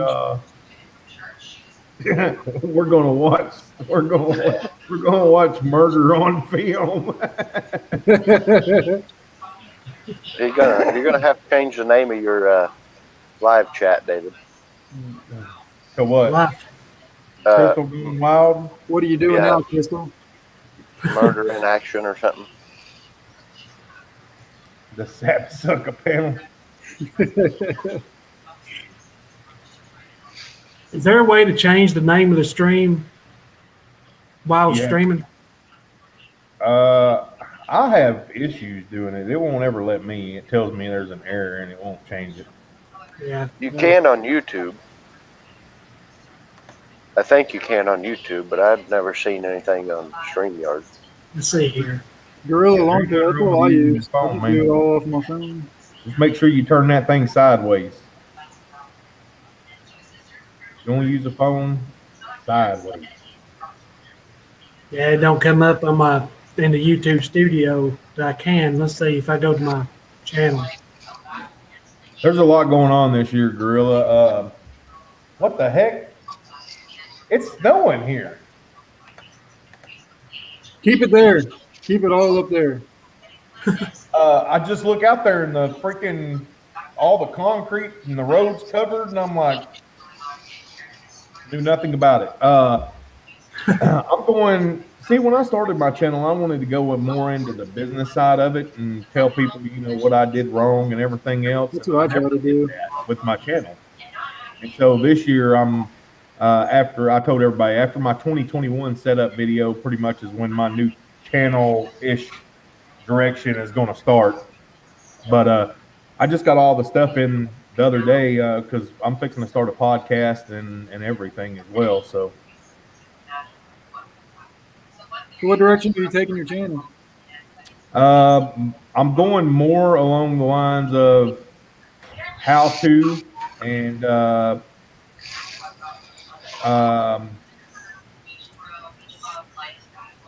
more of the lessons that I've learned, I guess, along the way, things that have worked for me in marketing, everything I've tried, just totally, I'm still going to do the mowing footage and stuff, but I want to get more into the part that people really care about. I still want to do the mowing because people care about that and like watching it. But at the same time, I want to get more into the, starting your business the right way, setting it up for success if this is what you plan on doing. and things of that, you know. And I get people ask me all the time, how do you stripe? How do you do trees? How do you, you know? And so I'm going to get more into all the questions I guess I get asked instead of just doing it on camera and throwing music to it and fast forwarding it. I'm going to do what I was doing in the beginning, because there were videos in the beginning that I did that I was like, here's what I do, and this is, and then I would like stop the mower and I'd say, okay, you notice I'm doing this, and this is why I do it. And then, you know, I would tell people, okay, you see stripes, and then at the end of the stripes they curve, and I'm like, this is how you get rid of that. You know, this is how you freaking make your turns to do your, you know, whatever. And I quit doing all that, and that's when my channel started. I was still getting views, but I kept doing the same thing. I got so lazy on my channel of doing just setting the camera up in one spot, mowing a front yard, setting it up in one spot, mowing the backyard, to where when I started, I was growing great because my camera was always moving around. It was, you know, different views, different angles. I wasn't lazy with it, and I just became lazy with it. And so I plan on just switching it all back around again to see what happens and how it takes off, I guess, if it takes off. Yeah, that'd be good. What do you use to record? Depends on where I'm at. If I'm at my house, I use DSLR usually, my T7i. If I'm out, then I've got the GoPro 8 black. I've got the GoPro 7 black, and that's usually what I'm using to record. Which one of those do you like better, the GoPros? If I was to get one, it really depends. If I could get an 8 for the price of a 7, then I'd probably get an 8. But neither one of them's bad at all.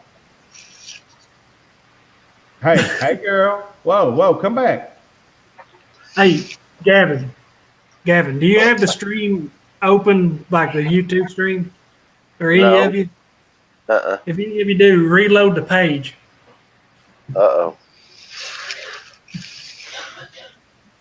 What'd you do? Change the name? I don't have a full-time job. I do have a full-time job. I'm a sewer plant operator. What are you doing now, Crystal? That's what he named it. I didn't have a full-time job either, brother. I kind of wish I still did, but I don't.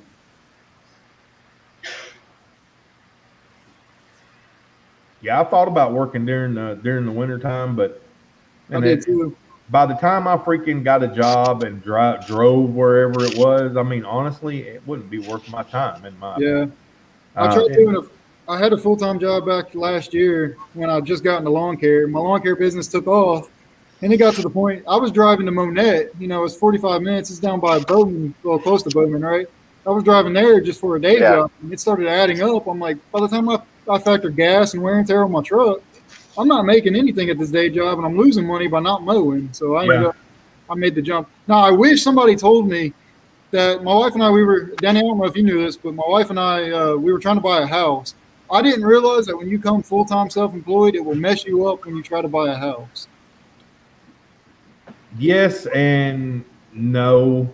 Like when we bought this house, it did mess it up, and we had to go through the loop of showing that even though because you can only show negative so many years, you know, I mean, like, and then you got to start paying in and and so our problem was well, it really wasn't a problem because we had all the money that, you know, because I've got a separate account, and so it literally went to so you seen she smiled before she turned around and walked away, Bowman. She getting all giddy. So it was just pulling them bank records and going, hey, you know, the money comes Come here, in. just hold still. Like, even though it shows that you would, you know, even though it shows that on taxes that I'm really not making anything, the money's there. Like, you know, here's the proof. Yeah. And they, you know, we didn't have any issues getting approved then. Yeah.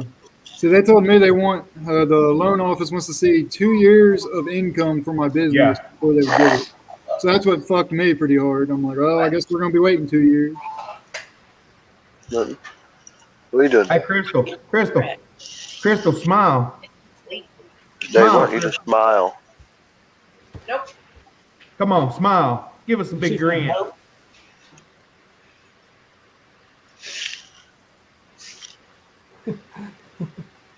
Crystal, hello. Hey, get on David's strip on there and watch it. Please. Please, we want to show you something.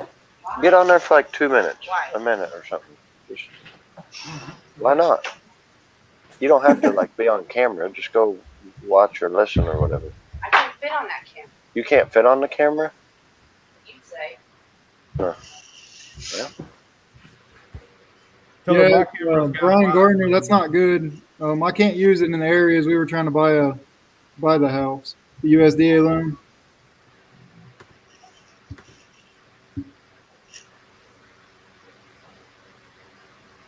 Did you set your business up as an LLC?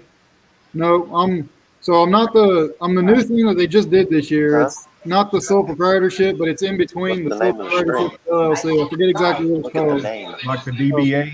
Yeah, something like that.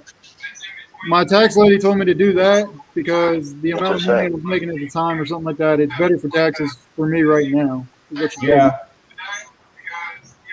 Oh, yeah, Jesse, that'd be nice. Yeah, until you hit like 60 or 70,000 or something, that's what my CPA recommended too. Okay. Like 60 or 70,000 or something, that's what my CPA recommended. Oh, she's watching. Watching. What are you She doing just- now, Crystal? She just seen what it said. Yeah, I'm still just a sole proprietor as well. I ain't took the leap on anything else just yet, which I don't make enough probably to even warrant it yet. Crystal, what are you doing? What are you doing, Crystal? Is your thing turned up? No, my volume You is need not to turned up. change Turn it that. down. I What? know, because she's over here turned up a little bit. People watch. That's why we put a girl's name in there, because that's when all the people come in. Yeah. Huh? So I need to change the rest of the sentence. Change the rest of the Trying to read the rest of the sentence. what sentence? If you want people to watch it, 80 grand. and Danny said that's how you get people to watch it with a girl's name in there. I don't even know what that means. What? Let me have a wife. Hmm. Does Jenny have a wife? Yeah. Time to put her name in there. Put your wife's name in there, he said. It's But, not Danny, it's David. I'd much rather have Crystal's name in there. He'd much rather have. Are you watching it? I You don't should know when you're married, you don't care about the person you're with. You care about everybody else's person. Did you hear him?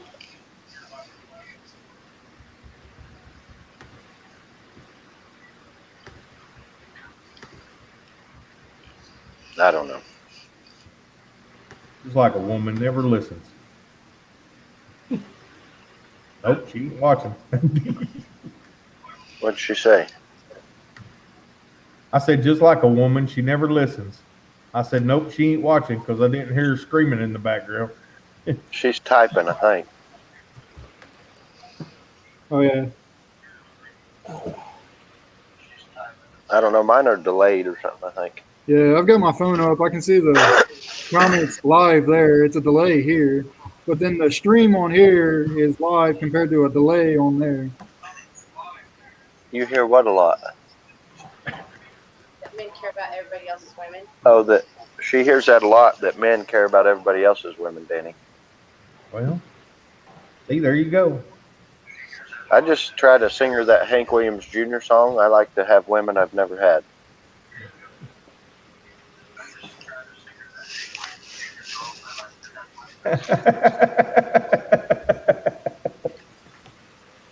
Oh my God.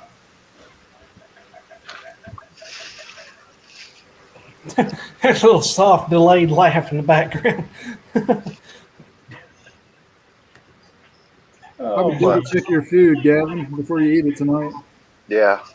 Yeah. I'm gonna switch the plates with the kids. Oh, this is mine. Oh, here, trade me. Yeah. Mommy, I don't feel so good. Take care of 2 problems in 1 week. Sorry. Oh, I got the shits now. you spelled her name wrong, Brian. That ain't how you do it. Yeah, Danny. Next time your wife's in there with you, just wait, little boy. Hey, go for it. Go for it. Full permission. Have at Full it. permit. Do me the favor.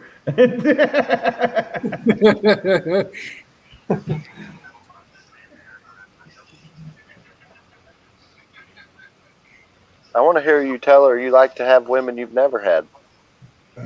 If she was out here, I'd tell her.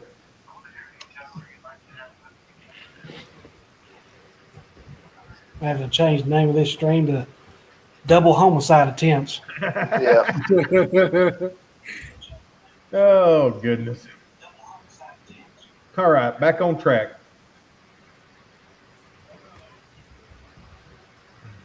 So when you doing your setup video, John? Depends. I'm still trying to buy. I mean, I might do one just to show y'all what I'm going to be running in the beginning. I'm still looking at getting that Toro 30-inch. I think is what I'm going to end up going with. And I'm looking to get an enclosed trailer and run an enclosed trailer setup this year. But I can't decide if I'm going to try to do that sooner or am I going to wait until later on in the season. And I don't really want to be too ambitious with buying shit in the beginning of the season. If that makes sense. I kind of want to wait and see how I'm going to do this year anyways. Are you talking about the 30-inch Time Master or the 30-inch the commercial one? The cheaper one, the one that's like $1,000. Yeah. I'm looking at buying that. You know, I talked to you on Instagram. There's a few other guys talking about getting either the 33-inch Cub Cadet or the Toro 30. I ran the Troy built 33-inch, which was basically the Cub Cadet, but it was an older version. It was a good mower. However, mine sucked. Mine was the 98 model. And it was just a mulching only. I couldn't do side discharge or bag or anything like that, and it was very underpowered. The only thing I really liked about that Cub Cadet was the engine size on it is significantly more. But, man, it could be pouring down rain, and it would not clog that deck whatsoever. Yeah, see, I like all those aspects of it. That 30-inch on a bi-weekly property, it does just fine side discharging. But, man, you get in some damp stuff in the morning dew and stuff, it does not like it whatsoever. It will start freaking clumping under the bottom of it. You'll have to stop the mower, pull grass out. I mean, it just does not like it whatsoever. Hey, John, you don't have side discharge? Sorry, Danny, go ahead. Huh? You said yours was side discharge, Danny? What's that? You're 33? Yeah, it had the side discharge on it. It had the I had a bagger. I bought the bagger for it. And I was gonna get all that too. I wouldn't recommend the bagger for the Cub Cadet. That was the biggest pain in the rear ever. Yeah, see, I have a few deciding factors. So one, I don't really use it that much, so I don't really want to spend that money on something that might get used every now and then. And then the other thing was the thing that really turned me away from the Cub Cadet was my dealer out here kind of pissed me off. You know, he kind of gave me the run around on trying to look at shit and find out prices. So that pissed me off. So I said, fine, I'm going to, F you, I'm going to take my business elsewhere. The other thing, I was talking to some guys saying that getting parts for that, you're going to be on a waiting list. Like a lot of people don't keep parts. And that's a big thing for me. I don't want to spend, $1,500 on a mower and it'd be sitting because I'm waiting on parts. Yeah. So, well, the Toro also, the handle goes into a transport position. And I mean, it's so much more practical that, the 33-inch, man, that thing just freaking, it will cramp the crap out of your hands after using it for, if you're using it for a good sized backyard or something that you couldn't fit in, man, you're going to hate that thing. Yeah, that's the way my Troy built was. My 33-inch Troy built was the same way with the pistol grips. It cramped my hands. I ended up tying. I tied the top. It's got the 2 levers on it that you have to sweep down. I tied the top one down, so that made it a little bit easier to where I could just, feather the gas as I wanted to move. Yeah. that made it a little bit easier. But yeah, it was a pain. Yeah, I just took the thing and freaking put straps or what were they? The zip ties. Yep. That way, when I pulled it down, I could just freaking move that zip tie up to hold it in place. Yep. I was like, forget this thing. Yeah. It's Now, good. John, have you considered the Ferris FW15? Yeah, I have. So Handy Guy 2016, he's the one, he's really convincing me to get it. But my thing is, I don't want to pay that much money just yet for this season for it, because I think it's like $3,000. Yeah, that thing's outrageous. Yeah, I don't want to pay that just yet until I know for sure that, hey, I'm going to be using this mower every week. So no, I won't be buying that this year unless I could buy one used at a good price and a good condition. Yeah. I'll say he's got like probably $5,000 or $6,000 in that thing with all the different attachments and everything he's got with it. Yeah. Yeah, it's just, for that price, I mean, that a lot of people, you know, I mean, I get asked that a lot. And the thing is when you know, I mean, you got the Briggs engine on the Time Master, but the biggest issue is, you know, you got a smaller gas tank than you do on the Kawasaki, but the Kawasaki has, the Briggs has more foot-pounds of torque than the Kawasaki, and it has more CCs than the Kawasaki does. It has more power. Yeah. And the spindles on the 30 are the same as the commercial spindles. So, I mean, it's really not like the only thing you're really getting cheaper is the motor per se. But if you take care of it, I mean, who is it? Johnny Moe's got one that's got like 100 and some hours on it. Yeah. You know? And that's all he buys is them 30-inch Time Masters. Mm-hmm.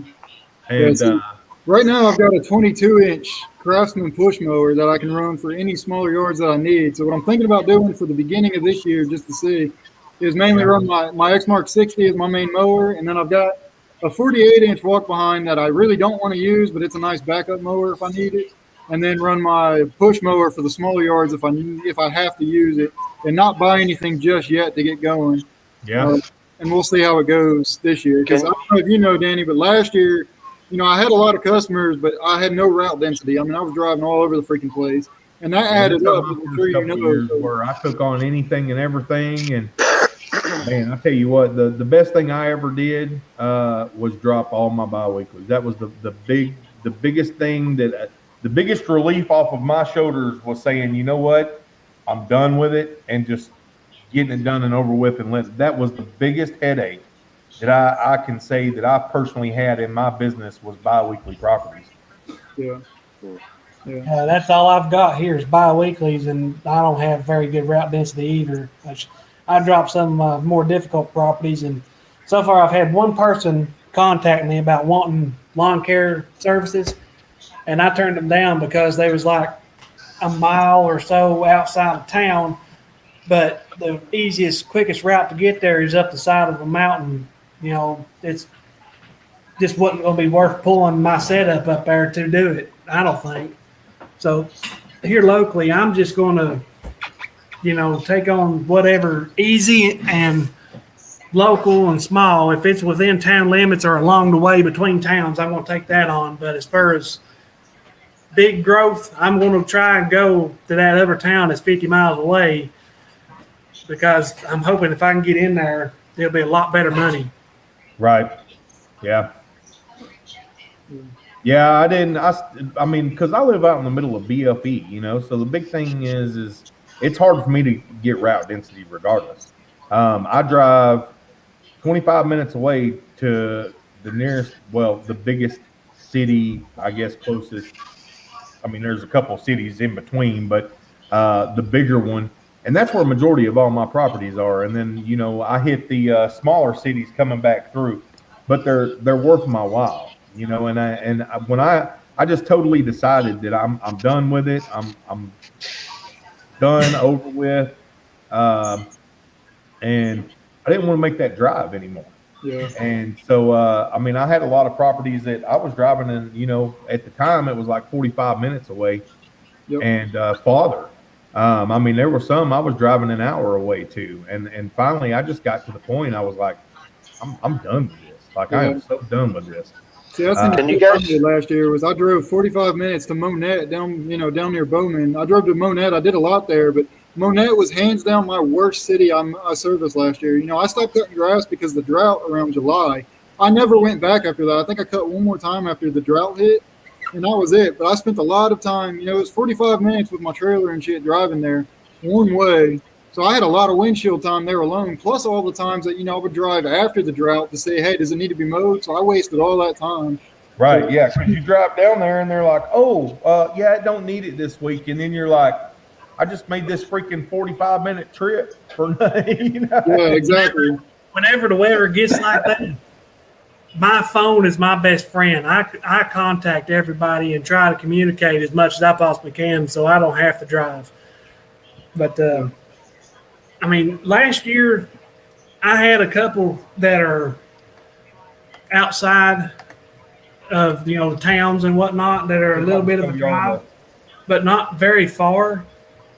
But the thing is, in my area where it's so many steep hills and back roads and all that, that's what gets you. You can't get real fast on some places and up and down hills and all that shit. Not sticking to the anything but the street and stuff. I mean, you can tell it's just stupid dusting, but I wasn't even expecting that. Like, Yeah. Keep it up there. I just run like a 20-mile loop or whatever, but I had a few that were outside of that, and it's just so much hassle, driving up and down these steep ass mountains and stuff. well, I've had Can you people guys ask me see to drive Danny? farther south, and I'm like, it's just not worth my time for one property. I mean, even if I was to get down there and start getting more in the beginning, it's just really not worth it. I'd much rather stick to the cities I'm in now and grow them than try to go somewhere else and waste more time trying to grow some. I just want to focus more on where I'm at now and grow from there. Yeah. What'd you say, Gavin? Can you guys see Danny? Yep. Yeah. That's See, pretty good. well, that's a little weird, John. I mean, he's black on mine. I can't see anything. I didn't know if He just blew me a kiss. The Must be YouTube nice, gods are though. helping me. You know what it is? It's because Crystal's still on here and she's taking up all the streamage. Yeah, she's probably hacked in here, so I can't see you guys Yeah, smooching. she said or I got to whatever. take Danny off Bowman's screen so I can keep him all to myself. Yeah, Yeah. Refresh your link or whatever there, Gavin. like get out and get back in. Or refresh the browser or something. Yeah. He's on his phone, so he'd have That to. little swirly thing. Oh, yeah, you're on your phone, ain't you? Well, I got a phone call, and then when I came back in, it was like that, and I was kind of excited because I couldn't see Danny. But Well, that's the way it should be. let me If it only worked both ways, we'd be okay, I guess. let me get out and try to come back in. Don't let that sapsucker back in here.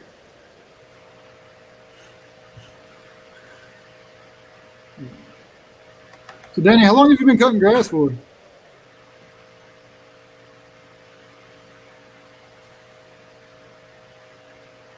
Damn, that long, huh? You gotta do math and shit. You're adding numbers up. And I was still, because Damn it, it worked. it was 2015. I did it part-time while I was still working, just to see if the money was there. And once I figured out the money was there, I decided in 17 or 16 that I was going to do it that year. So I took leave of absence from work for the year. And literally just to see how it would start and go. And it was like another part-time thing throughout the year. And I pretty much almost made what I made working full-time at a good paying job. Yeah. And so the next year I said, you know what? I'm done.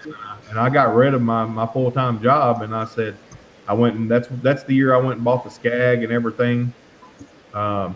Just because I wanted to start right. I thought in my way, I was starting right anyway. And so I got up to I was right at 70 something properties, and then but I was driving all over the place. Yeah. And that was solo, or you had a guy? what's that? That was solo. Yeah, majority of it was solo. Damn, Now, that's I pretty did have good. a guy that helped me maybe 1 to 2 days a week when I would Okay. start getting behind, or it was real hot out or something, Yeah. just so I wasn't killing myself. And I ended up saying forget it. And I had a buddy up in where I was driving to, and he had been trying to gain properties to go full time so he could leave his job. And I said, here you go. And I gave him 30 something properties up there. Went Damn. around with him the first mow of the season. That's a full season, man. That's pretty And good. then, well, he still had properties he was doing, so he, it just helped him to where he could get where he wanted to be. And I let all of them know. I said, hey, I'm not doing this area anymore. I'm trying to, against my route. I've got a guy. I'd like, if you're interested, let me know. I will come around with him the first mow of the season, show him what needs to be done, what you like, what you don't like, and. And so that's what I did the first time. Is I went around the first mow and introduced him to everybody, and told him this is how I do it, this is how they like it. That way he knew. Take your notes, do whatever, and then here you go. They're all yours. And it dropped me back down to 30 something properties by doing that, and which I didn't need them anyway. And so I ended up going. That's when I said I'm going to, because most of my bi-weeklies were up there as well. So that's when I said, you know what, I'm done with the bi-weekly thing, and I pretty much quit that. And then it came to the COVID thing happened, and I only lost 5 or 6 people, and the reason I lost them was pretty much they lost their job, or they were started working from home, one of the two, and so they're like, we're just going to do it ourselves since we're going to be home all the time. Yeah. I lost 12 people because of COVID. And so I was the exact opposite. I gained a lot. Damn. Yeah, see, I lost in the very beginning, and then once it started, the season started, then I was right back up to, by the end of last year, I was back up to 47. But I'm very picky with my clients and who I take on as well. That's how I'm going to be this year. I had more, but I don't need them. So I prefer to be picky and kind of go through a lot of questions with them to see what I'm getting into before I take them on, because I don't want to get into something and it turned out to be a headache. And there was some that still turned out to be a headache. But at the end of it all, it was like we ended up being on the same page at the end of it all, and they weren't a headache anymore. It was just like, we got to get on the same page and get communication. But I quit doing the bi-weekly thing. People call me on the phone, and the first thing out of my mouth is, how often are you looking to get it done? Oh, well, we're thinking every couple of weeks. I'm not your guy. Here, let me send you. I'll send you a phone number to another company, because I don't want it. I don't need it. I don't want the headache anymore. I'm done with it. Here in our area, in my experience, the bi-weekly guys are the cheap guys that don't want to pay you the right amount of money that you're worth. Yeah. That's what I've dealt with anyways. Around here, you ain't got no choice. What's that? Around here, you ain't got no choice. Everybody wants it every 10 days or 2 weeks. That's how they say down in Oklahoma, too. Like, if you talk to a couple people in Oklahoma, it's like, man, if I didn't take bi-weeklies, I really wouldn't have any properties. That's all mine are bi-weekly. All the bi-weeklies that I've dealt with out here, they were the cheaper ones that didn't want to pay, more than X amount, and they didn't want to add any extra services. They just wanted you to come scalp the yard, basically, and be gone. Yeah, can you cut it shorter? Yeah, exactly. Yeah. Or it really hasn't grown this week, and then you show up the next week to a 10-inch tall yard, and they don't want to pay you, and you're there for. And then it looks like shit because they didn't want to pay you the extra to haul that little bit extra away or to double cut. What do you charge just for like a basic town yard, Danny? My price is $35 minimum regardless. I've got, Bowman, I've literally got signs, and when I say signs, I mean signs that I trim around. I'm there 2 minutes, and it's $35. That's my minimum too. See, I don't do any less than 35. Most of ours are 40, but they're bi-weekly. How would you go I wouldn't touch a bi-weekly for $40. Bowman, Would I you? charge more for a bi-weekly. So if it was a $40 yard, I charge 50 to 55 for bi-weekly for me. See, but I don't know that'll work down here. See, and I'm the opposite. I charge more because if it's a $40 property, I'm not going to do it for 50. I'm not going to say, hey, I'll do it for 40 bi-weekly or 40 weekly, but I'll do it for 55 bi-weekly because, of course, if they're cheap, they're going to take that bi-weekly all day long because it's still saving them a lot of money. Yeah. I'm the opposite of that. If it's $40, I'm adding half of that to it, so it's going to be 65 probably bi-weekly. And they're still going to save a little, but at the same time, for me having that $65 price instead of that $50 or $55 price, it's also would tell me that they're more inclined to have I guess a nicer looking yard, like they would care more. Not just I'm looking for the cheapest. And that's what I started basing my things around was I found that a lot of the bi-weekly people really were just looking for the cheapest, so they didn't have to do it. And that's one of the main reasons I just quit was because it wasn't worth my time. I want the clients that care, that I can trim bushes for, I can do mulch for, I can upsell them a lot more things than just me going to somebody's property that don't care, and not just having a property to mow. Brian, that's a good question. Sorry. Go ahead, Bowman. I'll answer this in a second. Sorry. Like when I say subdivision, it's like $80,000 to $100,000 homes. And then we're not in the bigger subdivisions. When you get into the $200,000 homes, and we have 2 or 3 of those, but it just seems like everybody just wants their yard cut. They don't necessarily care how it looks. If you're doing yards like that every 2 weeks, I don't know your market or whatever, but I personally probably wouldn't charge no less than $60 a cut. Yeah. See that, and that's what I'm worried about because we don't, we're not very big as losing those people right now. Well, So last year, go up this year $5 to $10. Just try and feel it out and see. If you say price increase $5 and then they're like, oh God, I can't afford that. And then stick with what you have unless you gain a lot. And if you gain more customers, get rid of the cheap ones. Yeah.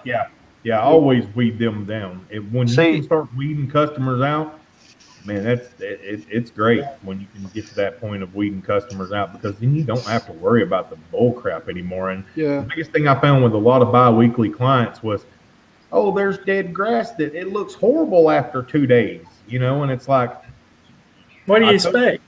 Like I'm going to mow it one time. That's it. If stuff's sticking up, I will more than glad go back over it. But your lawn's not going to. I'm not here to impress you with the cut of your lawn if you're doing bi-weekly. Yeah, and that's I want to go weekly, but I'm just afraid to lose everybody I have. Yeah. It'd be hard for you to go weekly when you're pretty much charging them what a weekly price is. So you got to restructure that now. And that's what I'm with your new people that are calling on them new prices. Yep. See, that's what I'm doing. I've got, all my customers I have now are good customers. They'll pay me when they can. I'm lenient. Once I learn that I can trust somebody, if they can't pay me for a while, I'm fine with that because I know I'll get it eventually. But I'm going up on some of my properties, mostly $10. And so far, everybody's been fine with that. But I'm not going to push it very, very hard because I still make money off of them. They're not, horribly underpriced or whatever, but I still make money off of them. So I'm not going to really push it. I ain't going to say, well, if you don't pay this, I ain't going to do it. But, put it out there and try and see what you can do. And then if you get, a lot more yards or whatever, drop some of them people ones or something. Yeah, the thing is getting your name worked up. You got to get your reputation worked up. The biggest thing I did was got my reputation worked up to where if, I get people call me and I give them a quote over the phone of an acreage property and they laugh. And you know, hey, sorry I couldn't help you. You know, whatever, move on. Don't let it get to you, because I get it all day long. So Who do one you- person telling me, laughing at me, ain't gonna hurt me none. Who But do the you- biggest thing I got asked was when I started taking on new clients starting 2 years ago. I started telling people, I said the biggest thing is you're going to pay me. Get a room. I would go and I would bid a property that they said they wanted weekly on. I'm sorry. Dad! What? She was giving me the heebie-jeebies.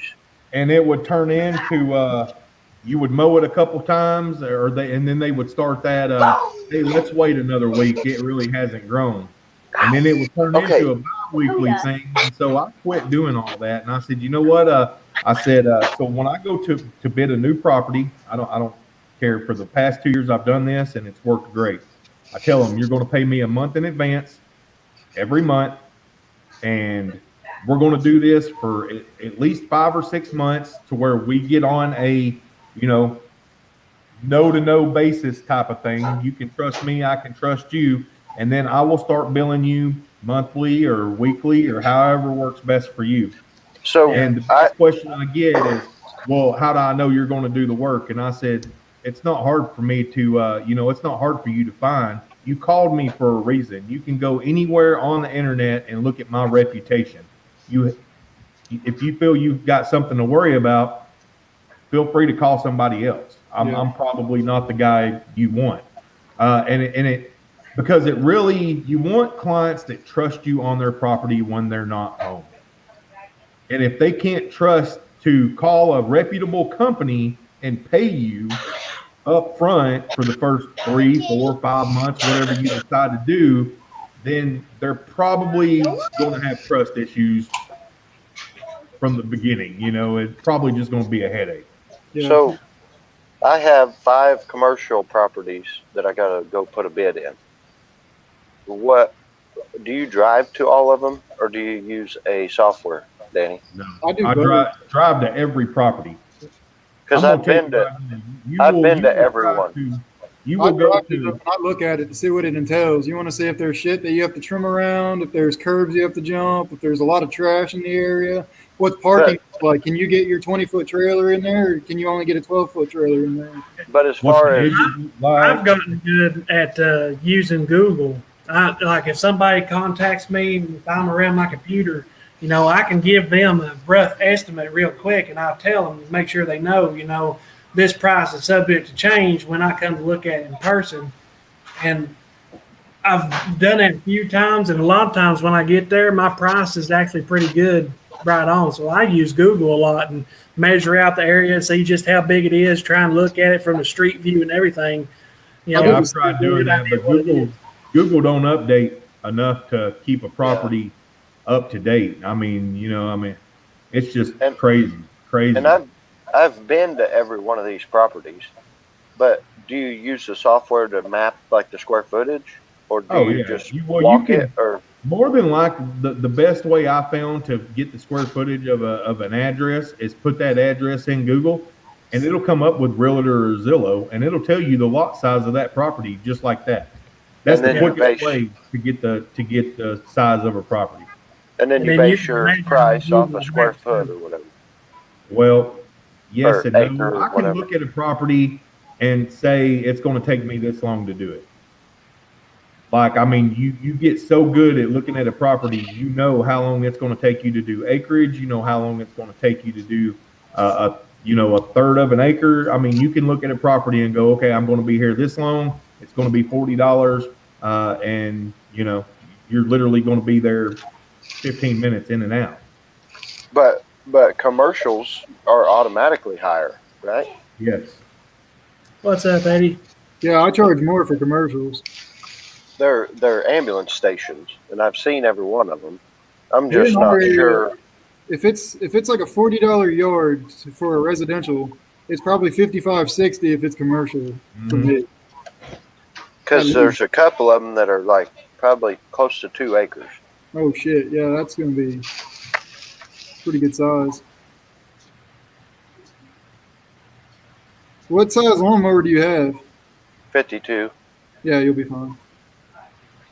Yeah, 52 is a good size for large area and small area. For me, I have to stick with 52 or 54 because the ground around here is so rough. Anything bigger than that scalps so bad. Yeah, I have a And- 60-inch, and it scalps on certain yards if it's a rough yard. Yeah, so And it'll these are- take you around 25 minutes, 27 minutes an acre with a 52 probably. And there's really not any weed eating. It's all just like the buildings there and then flat, open, nothing to really weed eat around besides the building. Yeah, you'll Must be probably be there around 50. Well, if you're doing it alone, it's probabably going to take you an hour and a half. Well, it'd to be me and her. mow everything. Me and It's her. gonna take you I did a 55 2-acre minutes or commercial. so just to mow. I did a 2-acre commercial last year, and that was one of the ones in Monette. So with mowing, and there wasn't that much trimming, but there was a good bit of trimming, but there was a decent-sized parking lot I had to make sure I blew off. It took me an hour and 20 minutes hustling. I mean, there was no stopping, and I'm damn near running with the weed eater. And that was by yourself, I right? was by myself. Yeah, because she weed I'm eats. So close. I'm close. Yeah, I In mean, my I- commercial property, with a 60 inch, I can mow an acre and round about 20 minutes. Well, right at 20 minutes an acre with a 60. I'd say my commercial property is probably an acre in total, if not a little more. And I spray all the weed eating except for one little bank. It's like a little 3-foot tall bank. I've weed eat it, and it don't even take long to do. So with my tractor mower, it'd take me about an hour and a half by myself to do it. But I'm figuring on doing it with zero turn in 45 minutes or less. and Danny, you're around 55 an acre, right? More than that. More than that? 65 an acre.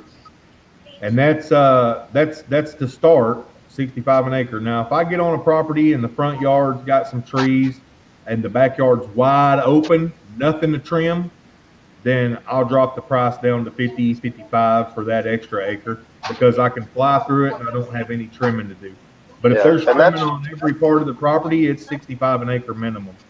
That's how these are. It's just like they bought a plot of land and put the building there, and Yeah. a couple of them they have an ambulance sign out front. They probably all do, but weed eat around the little sign.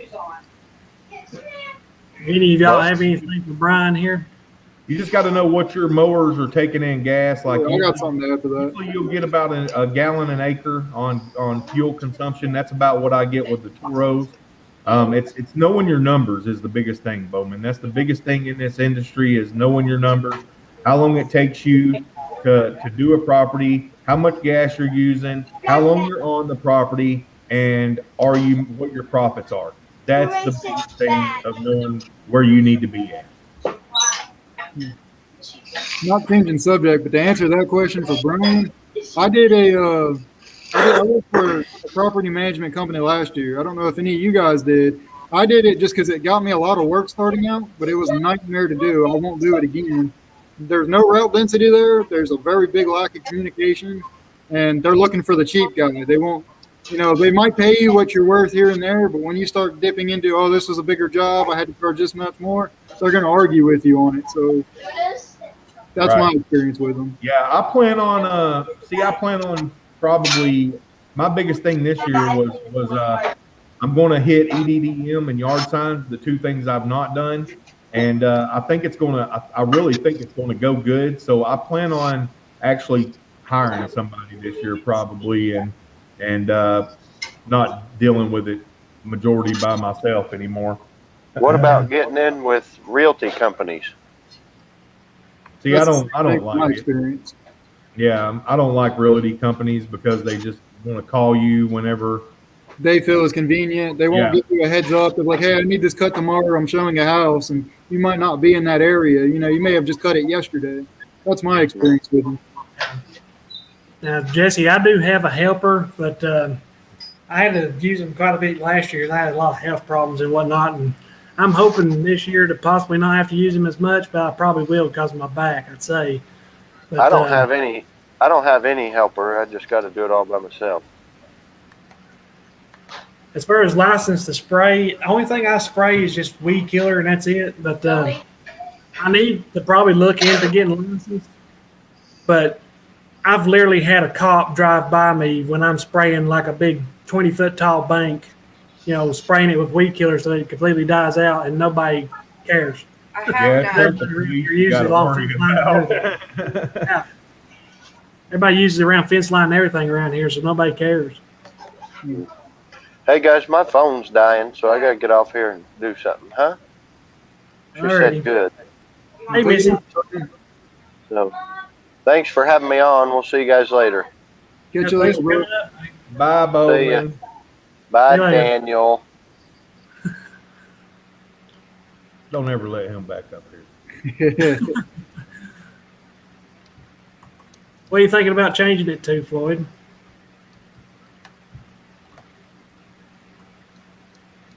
What's going on? Yeah, I don't even try. I'll spray my own yard all day long. I'll go out there and spray my own yard with chemicals all day long. But you will not see me step on somebody else's property. Yeah. I was going to ask you if you do. I don't do it either, since you got to have that See me license. do it. I'm not trying to freaking go bankrupt in one freaking stupid Yep. move. Yeah, I'm the same way. Here they're more strict. Like down south, I really think you could get away with it way more. Tennessee and stuff. Well, but I've actually- also heard that they'll pull people over in Tennessee and if you've got Roundup in the truck, You're they'll charge screwed. you for it even though you ain't using it, or if it That's ain't. what that's what Cody with ProCut has run into. He made a video and talked about that in there. He's been stopped multiple times, and they looked through his truck to try and find it, and he don't have it because he's not licensed for it. But like I say, around here, nobody cares. Yeah, But it really depends on where you're at. You may be able to get away with it. If I was to do it, you still wouldn't see me do it on video. Yeah. I won't tell you guys I do. Proof that I'm doing it. Yeah. Yeah, I use it on my own yard all the time. In a way, it kind of helps because when I go to get my chemical license, then at least I know a little bit more of what I'm doing because I've been doing it on my own property. Yeah.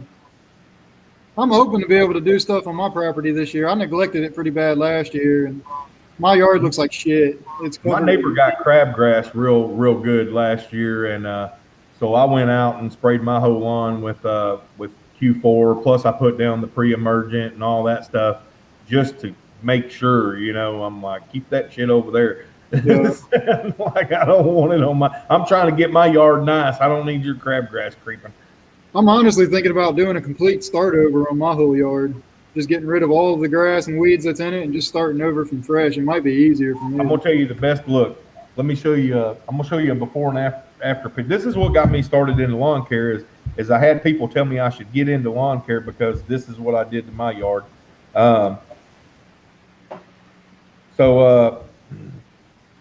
This is a before and after of my property before. Oh, yeah. So there's the side. Here's the front right here. Let me see here. Here you go. So this is what it looked like before, and then that's Damn, that's big difference. wow. And so Mine what was I worse than did, yours did. what I did was I went through and I sprayed the whole yard with a grass or a weed killer that you hook up to the hose.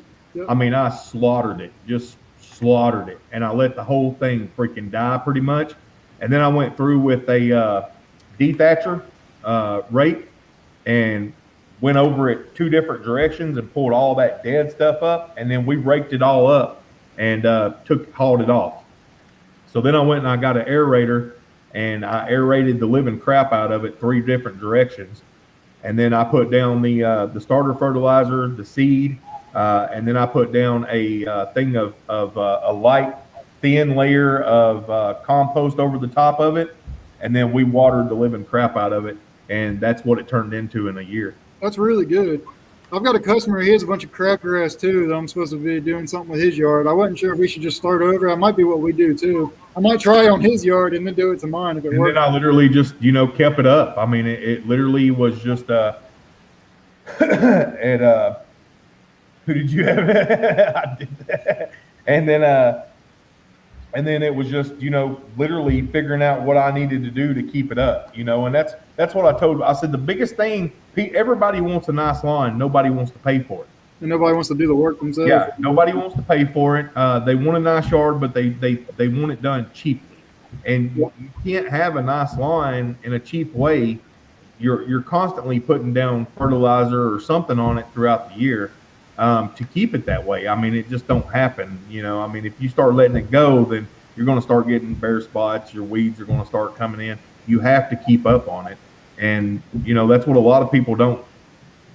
I guess it's not that they know, it's that the people that are going and telling these people what needs to happen aren't really educating the client on what needs to be done and why it needs to be done. So the client don't have a clue what's going on I mean, there's a reason they call us, you know, and it's like, this, you know, I can give you an estimate all day, but if I just tell you, hey, it's going to be $1,000, you're going to be like, why? Like, oh my God, all I got to do is plant grass seed. You know, they're not educated to know that just planting grass seed ain't going to give you a great lawn like you're wanting. Yeah. Yeah. Do you think it's too early right now to do the weed killer down in our area? Yeah. Oh, yeah. So it'll be around March, middle March to middle April. We'll do the pre-emergent. Then about 5 weeks later, we'll do a weed and feed. And then about another 5 weeks later, another weed and feed. And then you'll get into the fall helping, and then you'll get into the winter, you know, fertilization stuff. That's what I do to my yard anyway. Okay. I don't do the grub thing. I've never had a problem with grubs, so I don't do the grub thing. And then to green it, to make it real green, about Easter is the first time. About every major holiday from Easter on, I put down, I mean, a ton of Iron. Milorganite. Oh yeah, okay. And don't do it when it's going to rain, because man, your neighbors will hate the crap out of you, because that stuff will stink. But put it down, you know, a week that it's not going to rain, or, you know, at least 3 or 4 days it's rain out. And I mean, it'll green the crap out of a lawn. I mean, as long as you're doing it, you'll do it about 7 times a year. But man, you'll have a real nice green lawn. And then to aerate, you know, and seed every year is going to get you that thickness you need in your yard, to where eventually you're not going to have to really worry about the weeds and stuff coming in as much, because it's thick. They have nowhere to grow through at. Yeah. So if I'm going to start over my yard this year, I should spray the 2nd, 3rd week in March, maybe into April, spray it all. I would. If you're going to do that, I'd spray it whenever, because I mean, the earlier the better. Okay. So I mean, it's so cold out right now. I don't think you're going to really have any luck with it. But once it starts warming up a little bit into the 50s, 60s, then I would start spraying the living crap out of it just to kill it off. If that's, or you could wait until. See, we waited till the end of the year, fall, and did it all then. Okay. I'm going to try something real quick and see if I can do this or not. I'm going to try and show you a picture I took one time of my yard. We've never done anything at all, but y'all have seen this in videos. I've shared it a time or two before, but let's see here what happens. Okay.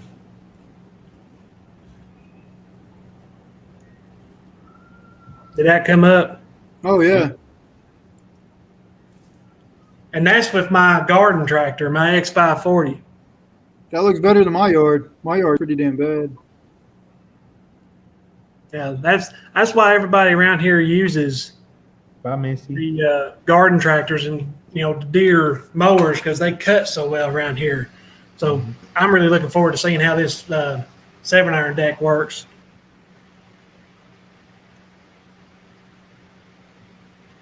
So I neglected my yard from last year. I didn't really do anything with it. And it also helps. It doesn't help that we're still renting this place. So I don't want to put, you know, a bunch of money into it. But I it's want it hard to look good, because, you know, I'm a lawn care guy. Yeah. Yeah, Yes, that's what I was gonna say. It's hard to be a lawn care company and have a crappy yard regardless of whether you're renting or not, Yeah. and try to be, you know, putting it out there and people's like, Yeah. Yeah. I just didn't have time to do anything with it last year. And last year, you know, like I said, my wife and I were trying to buy a house. So at the time, I didn't really give a shit what my yard looked like. But yeah. now I know we'll be here for at least another year or two. So now I want it to look green and make my neighbors jealous, that kind of thing. So we'll see what it ends up doing this year. The only reason there's no reason I would spend the money on a 9. I mean, it's just, man.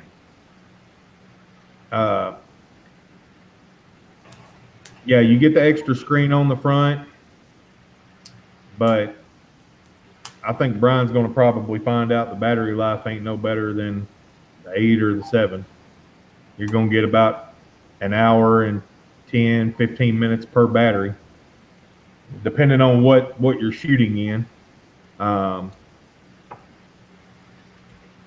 got the 8 black and the 7 black, and I tell people all day, save your money and get a 7 black. If it's just for YouTube, it's going to do everything you want it to do. You ain't going to have any problems. And here I am with a GoPro 1. Oh, I started out with the 3. I did not get the 7 or 8 until last year. I was using the 3 plus silver. That's what I started my channel with, and I used it all the way up until last year whenever I upgraded to the 7. I need to get a GoPro. I just use my phones.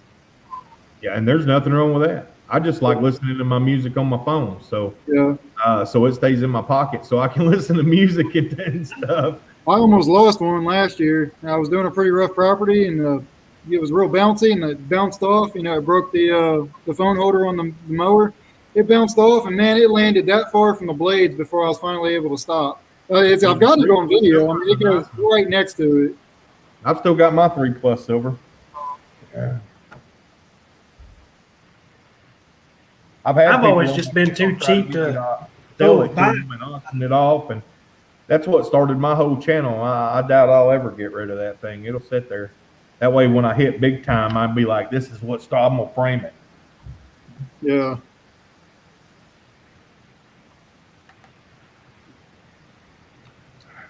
What's up, Carlo?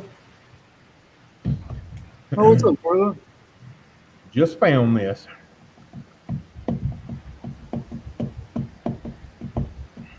Use it as a write-off, Floyd. I mean, that's, you know. And I can't wait.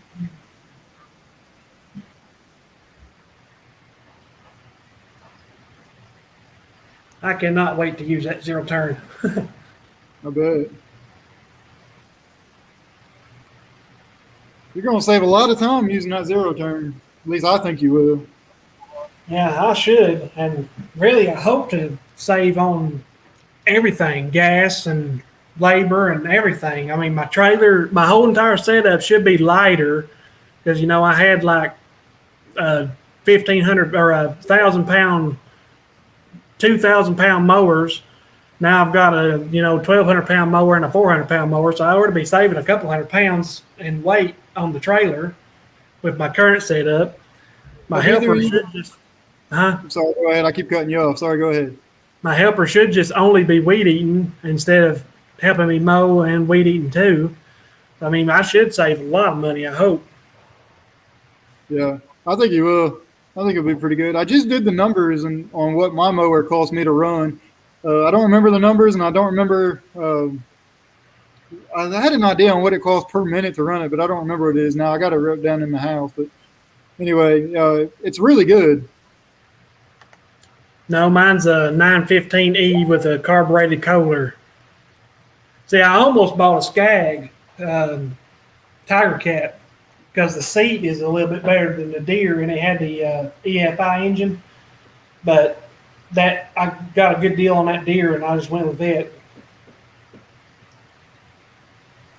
It's $7,500 for that Deere, and it's only got like 6 hours on it. It's still got warranty until 23. But where I had to get a bank loan after I paid the interest and everything, I'll have like $8,500 in it, which is still $500 cheaper than what a brand new one was quoting me for. Yeah. Have either of you guys had a problem with the weight of your mowers on certain properties? Packing it down? No. I always, the big reason I went with a smaller zero turn like what I got is I've used like the Skag Tiger Cat or Turf Tiger, the Turf Tiger 61, and I've used uh, the Kubota diesel zero turn 72 inch. And it seems to me like bigger zero turns, they slide a lot more. Like even on perfectly flat ground, they don't have to be wet. You go to turn and they want to slide everywhere. It seems like. But I could take a little zero turn like that Snapper Pro and it just goes everywhere.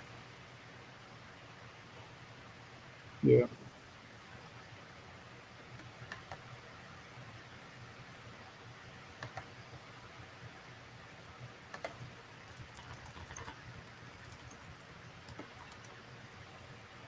Oh, I'm still muted. Muted myself because my kid came in.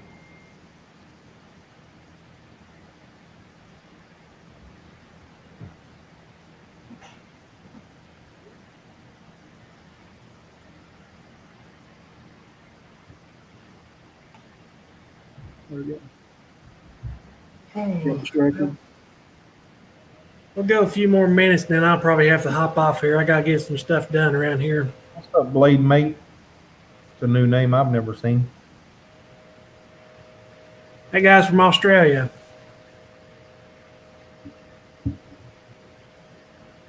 Husqvarna.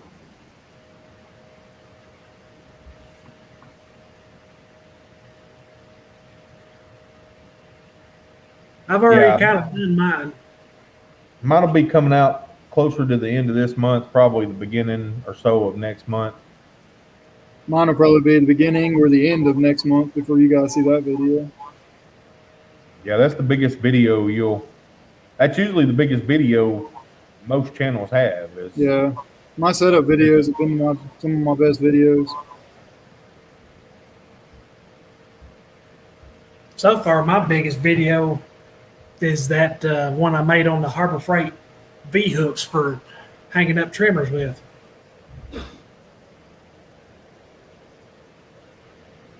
Yeah, you made it hold real good there one time, Carlo. You stuck it to the tree. It wasn't going to go nowhere.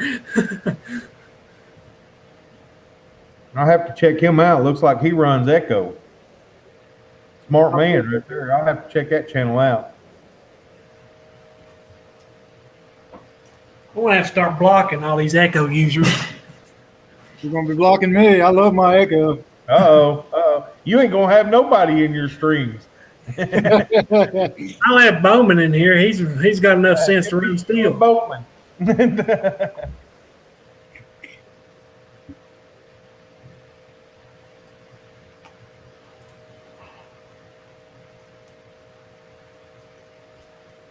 My God, how many fake accounts can you have? And That's what I was just about to ask. I'm trying to block them, but David's getting to them before I can. y'all are getting them the comments. I mean, like when I see it, like Well, that's because I'm I getting don't them. even have time to freaking react because it's already.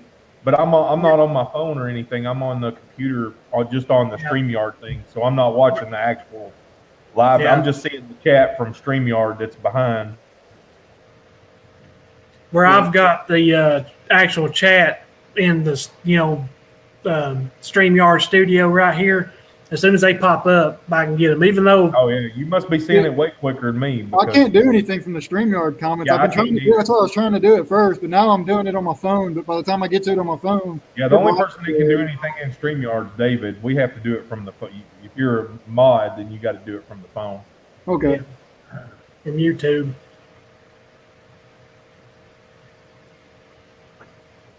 And there's been a lot of them. It's the first time they've all been in here. Yeah. I've had the same people come into my room. The ones named Sarah this, Sarah that. Yeah. When Doc had all that stuff happen at his stream, then literally the next night when I went live, I had the same freaking trolls come in mine. But well, they was in the Mowers for Veg stream last night, and so they probably come from there straight to here, because I was in there modding, and whatnot in there. man, look, I had to switch it up some. I had to get I had to get a code red. Hola, senor. What's up? We may run this till 4 o'clock. Since Carlo's wanting to come up here. If you want to come up here, Carlo, go ahead. We'll run till 4 o'clock or so, and then I'm gonna have to get off here and get some stuff done.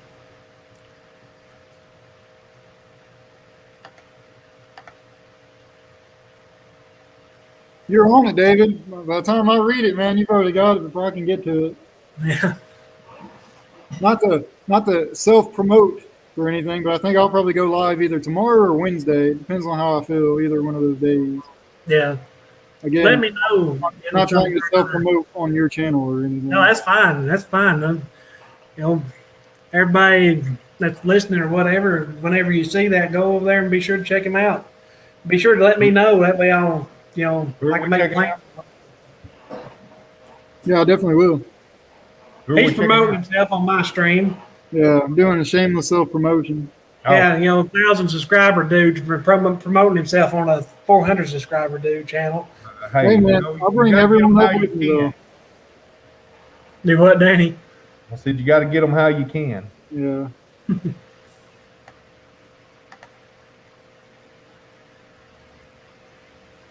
Yeah, there you go. Yeah. I'm going to get a shirt. Every time I join somebody's live, it says subscribe to my channel with John's Daily Hustle on it. There you go. There I is. What's up, Carlo? Sorry I missed you all. I'm in my messy lair over here. I'm sitting down on my comfy couch. Yeah. Sorry about that. I don't have all the cool background like you all have, with a shower curtain or a nice car or a messy garage. Yeah, I was gonna say, I got a messy garage, man. I don't know what you're talking about.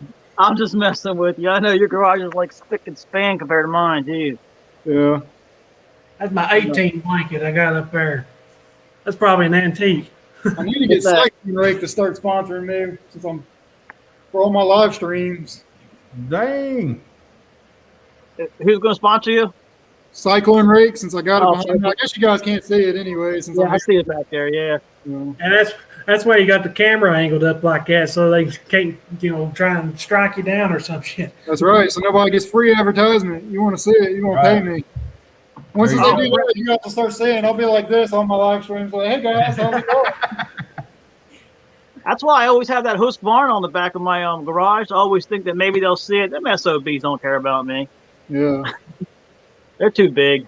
They only want the big channels like this guy right here. Oh yeah, who is that? Danny Lanier. It's Danny Lanier. Okay. The biggest lawn care channels on YouTube right now. Cool. He's got like 110,000 subscribers. Wow. Geez, good for you.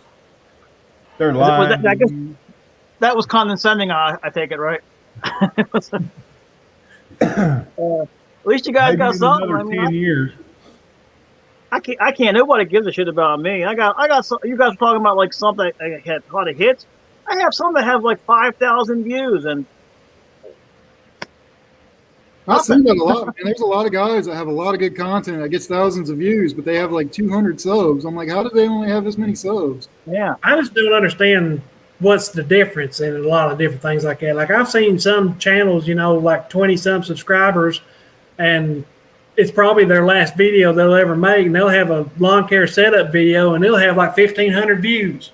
Yeah, I don't understand that either. It's like I don't know what it is, but I just now started to learn. I've seen a lot of you guys, especially I noticed that Quebecus does this a lot, where you put the hashtags on the actual description and it pops it up on there. I always just put it in the tags. I didn't know you had to do that. So your tags really don't help your videos. That's what I found out.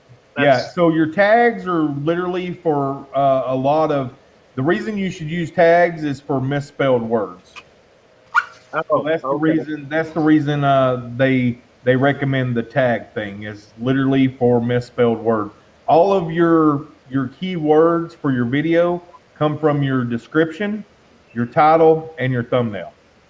Then another thing that helps is literally at the end of your description, whenever you're done typing, at the very end of it, right below your description, don't space don't put a space below it, but put it right up like you was just typing it out, and it just went right down to that next line.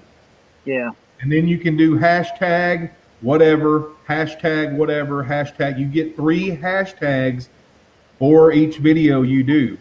That helps to, a lot of people don't know you can hashtag a video. Have you seen But more if you growth? do a lot of videos and you look below the description part, you'll see the 3 little hashtags or 2 hashtags in blue, and them hashtags help too. Yeah. Have you actually seen good growth using the hashtags versus not? Like you've seen more views out of a video? And Well, I do it because I know it helps, because I can put stuff in there that I wouldn't put in the description, the title, or the whatever, and use that as another source of kind of a tag per se for the description and stuff. Yeah. It's gotta help, but doing tags, like if you're to do tags ain't gonna hurt you none, but they don't help like everybody thinks they do.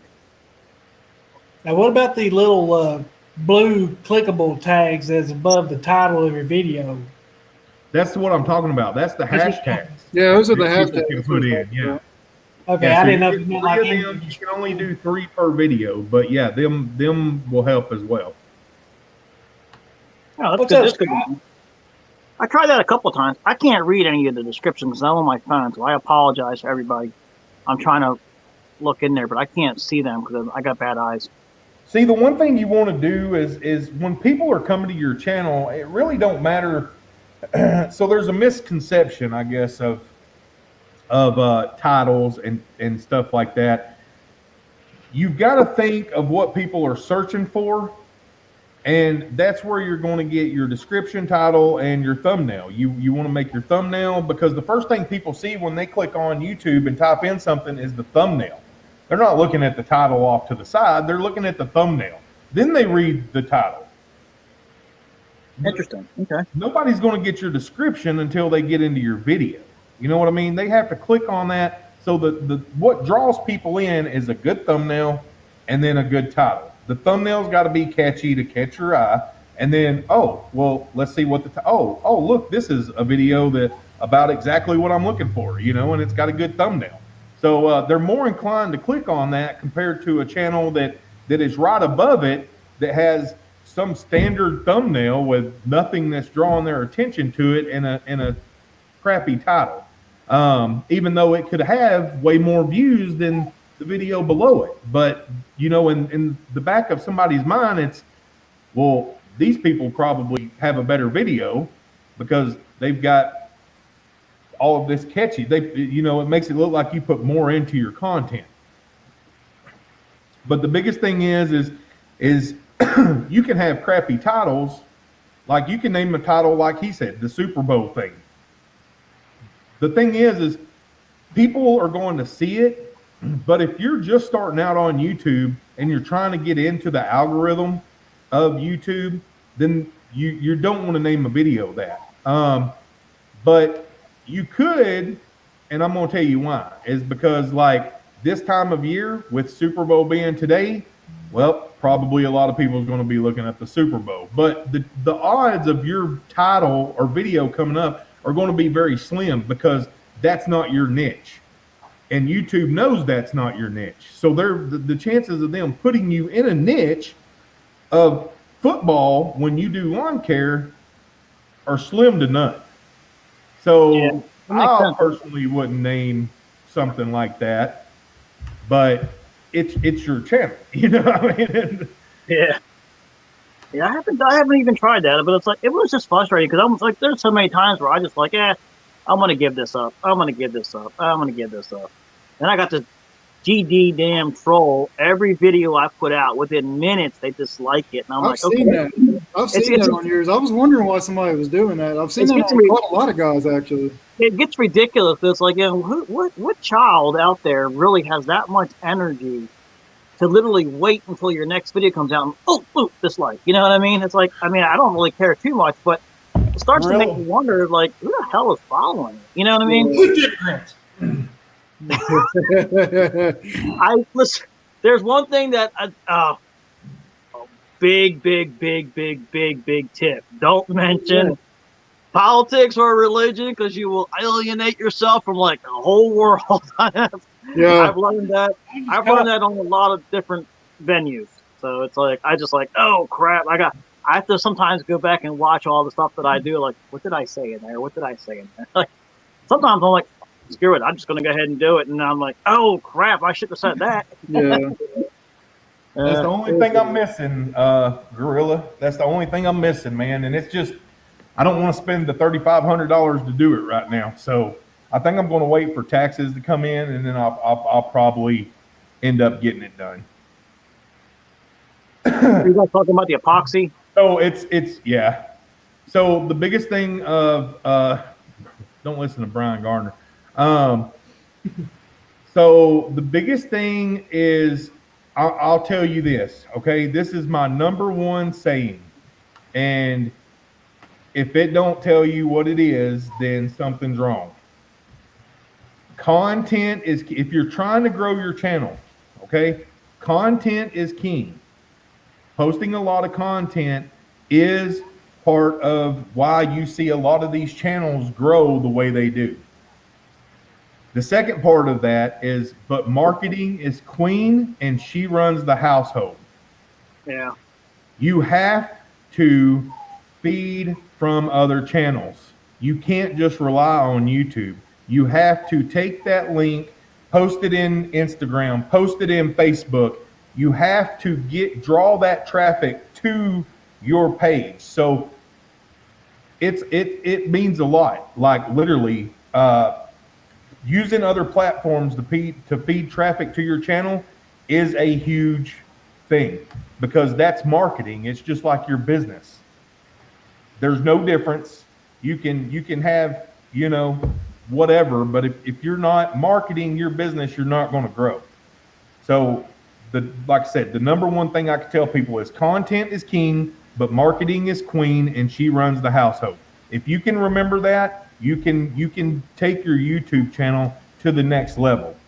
Now, another thing is I'm still small. Like I did not know any of this stuff until the end of last year. And the only reason I knew is when it started getting slow, October-ish, I started taking time and I said, if I'm going to do this, I'm going to go hard next year, 2021, and I'm going to do it right. I need to know what I'm doing, what I'm talking about, how I need to do it, and everything else. And I started research.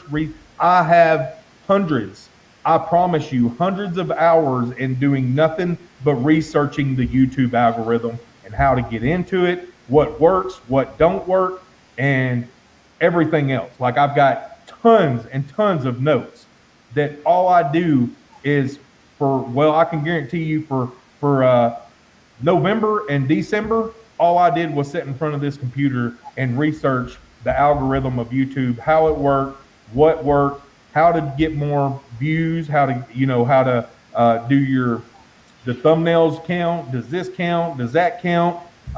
So yes.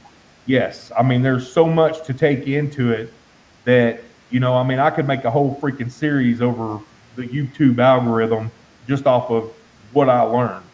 But now that would be really cool for me to take it and put it into effect. And that itself would get a lot of attention because people want to know that stuff. I guess, to where it works for my channel. Yeah. That would be really cool if you did that. But is that all something that you would really be willing to share all in a series? Or? It would be a lot of series to share because there's so much to it. You know, the biggest thing is finding a niche that people like. The number one thing they tell you is find a niche that people like. That's why you see Copper Creek Cuts do these overgrown properties and stuff. People love that. They love it. That he found a niche that people love, and once you find that niche, hammer the shit out of it. That's how I found lawn care driven like 2 years ago. Until if you post a video talking about overgrown property, or if you post a thing about overgrown edges, and that video does significantly way more than most of your videos do, run with it. Start making edging videos because that's where your views are. And then when you start noticing that they start dropping down a little bit, then change to something different and find that next niche that people are really liking at the time, and then run with it when you find it. Like, that's what they tell you to do. Yeah, I did a few of those in the past, but never really got any traction. I didn't, I don't know, I didn't do it right or something. And Scott, this is my, I think, second stream. And I don't know, probably changing the title might would help some. I don't know. I'm at the point, I mean, when I first went into YouTube, you know, I actually put a little bit of work into my thumbnails and tried to do good on my videos and whatnot, but I used horrible cameras. And now I'm just doing it for fun. I'm just getting content out there just to interact with people. I mean, I ain't looking to score huge or whatever. Maybe later on or whatever, I might get more into it. But right now, I ain't worried about it. I'm just doing it for the interaction and, you know, whatnot from that. Because, I mean, the friends that I've gained in just the last few months, that's more valuable to me than trying to work my ass off to try and make money at this. So, $1,300 while I spent, you thought about doing it. Oh, no, at $3,500. $3,500 is what it would cost me to epoxy my garage if I paid somebody. And I'd much rather pay somebody and have the warranty on it than me screw something up and have to redo it and pull that crap up off the floor. No, thank you. But SC, to answer your question about, do you need to have a following established on other platforms? You do not. And I'm going to tell you why, is because I started Instagram or TikTok, and I've had a lot of people, new people, join my live streams, and it has to do with your hashtags. Hashtags are, you got to think, a lot of people might search lawn care as a hashtag. You find them hashtags that people are liking or there's, you know, searching, and you use those hashtags, and people will find you off of those hashtags. And then, you know, you could have a, you know, a YouTuber or hashtag YouTuber, hashtag YouTube channel, hashtag lawn care business, hashtag lawn care business tips.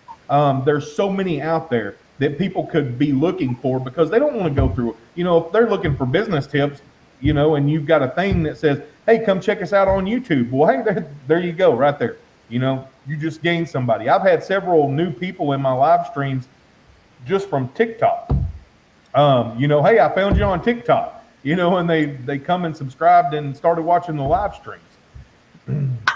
What about that TikTok? I mean, I've heard all the stuff in the news about it stealing your information or backdoors and things like that. What's the worry about that? All these social media platforms are already taking your information, so why not? Anytime you search anything on Google, they're getting information on you regardless of whether you know it. So well, I see it. It's too late to try and hide your information now. I mean, for all you know, they're probably watching you right now through your phone camera while you're on here. I can't tell who I am. I got a hat on. Yeah. Right. It's just like when somebody posts a picture on Facebook, it says, hey, would you like to automatically tag this person? Or, hey, this looks like you. Would you like to tag yourself in it? Yeah. You know, I mean, they already have all that stuff. That facial recognition is already in there, yeah. It's but fun, streams, if you're a smaller channel below 1,000 subscribers and need watch time, streams help tremendously. That is the best way to get your watch time up is live streams. Yeah. And, you know, I mean, does it help me per se? No. And the reason, I mean, it would help, I guess. It helps. But at the same time, if y'all notice, I take down a lot of my live streams. And the reason being is because I get my watch time off of my videos. I don't need that extra, you know, help or whatever. I mean, I could post one video and get my watch time hours off of it majority of the time to where I don't have to post, you know, my lives or anything. The only reason I do the lives is I love talking to people. I do talking to people that watch me. I love being able to answer their questions, and it gives them another way of just saying, oh, hey, you know, we get to talk to him and he actually acknowledges us instead of just, we get to see him behind the scenes. It's kind of behind the scenes. Yeah. That's right. That's what I like about it. My problem is I'm just damn boring most. And get to know more you on a personal level than they do behind the camera. You just got to remember you're live, so you can't be picking your nose because you can't edit it out. Now everybody Right. sees you. Right.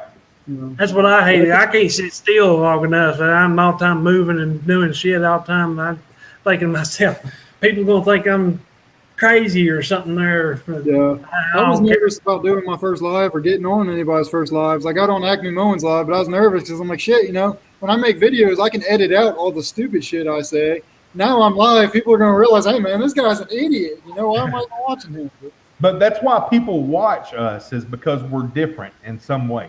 Yeah. And, you know, the next piece of advice that I could give somebody on starting a channel is be yourself. Don't try to be like somebody else just because they got a lot of subscribers. People will see through that.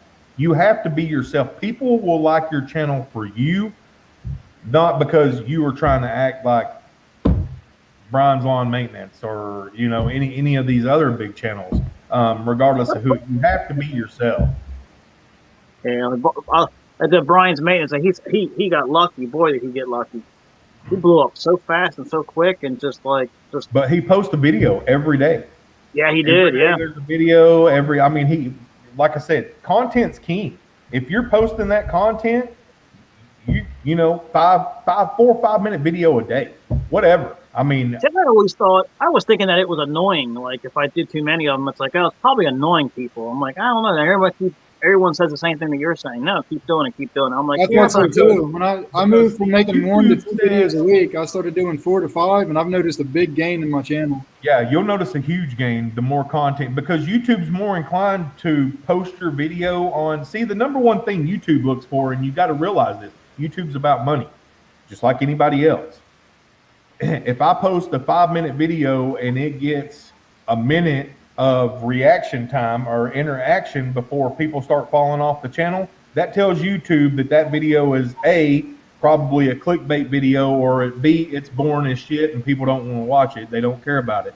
So they're not going to put that in the algorithm. Now, if I post a 5 minute video and it's getting 3 minutes, 30 seconds of interaction or 4 minutes of interaction, YouTube says, oh, this video is doing good. It's getting a good amount of views. They're more inclined to take that video and put it in the algorithm because A, it's getting a lot of viewership, but B, there's more people going to be inclined to click on it because it's in the algorithm, and that's going to make them money because of the ads that are in that video as well. Because you got to think, even though you're not monetized, YouTube puts an ad on your video. Yeah. YouTube started last year putting an ad. So like you'll notice a lot of these channels, like my channel or any other channel that's monetized, when I put an ad at the beginning of my video, you may have to watch 2 ads. And it's not because of me, it's because one of them ads is for YouTube. The other one's mine. I noticed that a year or 2 ago, or whenever they started doing that crap. I always hated that crap. Yeah. Yeah. I have YouTube Premium or whatever. It was well worth its weight in gold. As much YouTube as I watch. Now, another thing is people that come to your channel with YouTube Premium, you make more off of than somebody that don't have YouTube Premium. I've got ad blocker. I live on YouTube, so Premium was a hands down best investment I made. You know, as much time as I'm saving watching ads now. You don't make any money until you hit 1,000, though. That's what I understand. You have to hit 1,000 first before you 4,000 hours of watch time. But in a year. In a year. But you have to have at least 1,000 subscribers, though, right? Yep. That's what it is. First, then that's when it starts from there. So it doesn't matter what you have. If you don't have 1,000 subscribers, they don't even acknowledge it. That's from what I understood from somebody else. They will acknowledge you. It's just getting the content. Like if you're posting the content, regardless of whether you're able to monetize or not, if your video is getting good interaction, they will still take that video and put it in the algorithm if it's what people are looking for and searching for and things of that. So regardless of whether your channel is monetized or not, you could still be in the YouTube algorithm. But you don't get any payment from it or anything until you. Yeah, you just don't make anything off of it. Yeah. I remember the day all you had to have But was by 10. being in that algorithm, you're more inclined to get subscribers. because it takes way more to get into that algorithm than somebody that's just posting the post. Yeah, I made my mistake when I first started. I never used to put in my videos, like the video, or even subconsciously say it until I saw a video somebody made talking about things that you need to say and stuff like that. And I was like, man, that's just like, but they say you have to do it, though. If you don't do it, people won't. And when The I number started one doing thing is audience retention. yeah. And you got to think, if you go and you research the retention of somebody, it's about 30 seconds. Oh, yeah, I did see that. People don't watch them that long, yeah. Yeah, so if I watch John sit here and do a video and he's just talking, the background never moves, changes, I get bored. That's why if you watch my videos, I pan out a bunch of times, like every 10 seconds. So you have to talk and then stop, move the camera a different direction, talk, move the camera a different direction, talk. Since I started doing that, my channel blew up after I started doing that. Throw up a share and like button, throw up anything green screen wise on the screen to keep people's attention on that video. Oh, what's he going to do next? You've got to keep the audience retention there, and that audience retention is what gets you into the that's one of the main things that gets you into the algorithm is the retention of your audience. Because YouTube wants to know that this video has good audience retention, and you're more inclined to get in that algorithm once again, rather than somebody that just did a 5-minute video and people are watching it 1 minute, because that tells them that, okay, well, they're either A, watching the first minute of it, or B, they're fast forwarding through half the thing, trying to find the spot that they want to watch. And then, they're gone.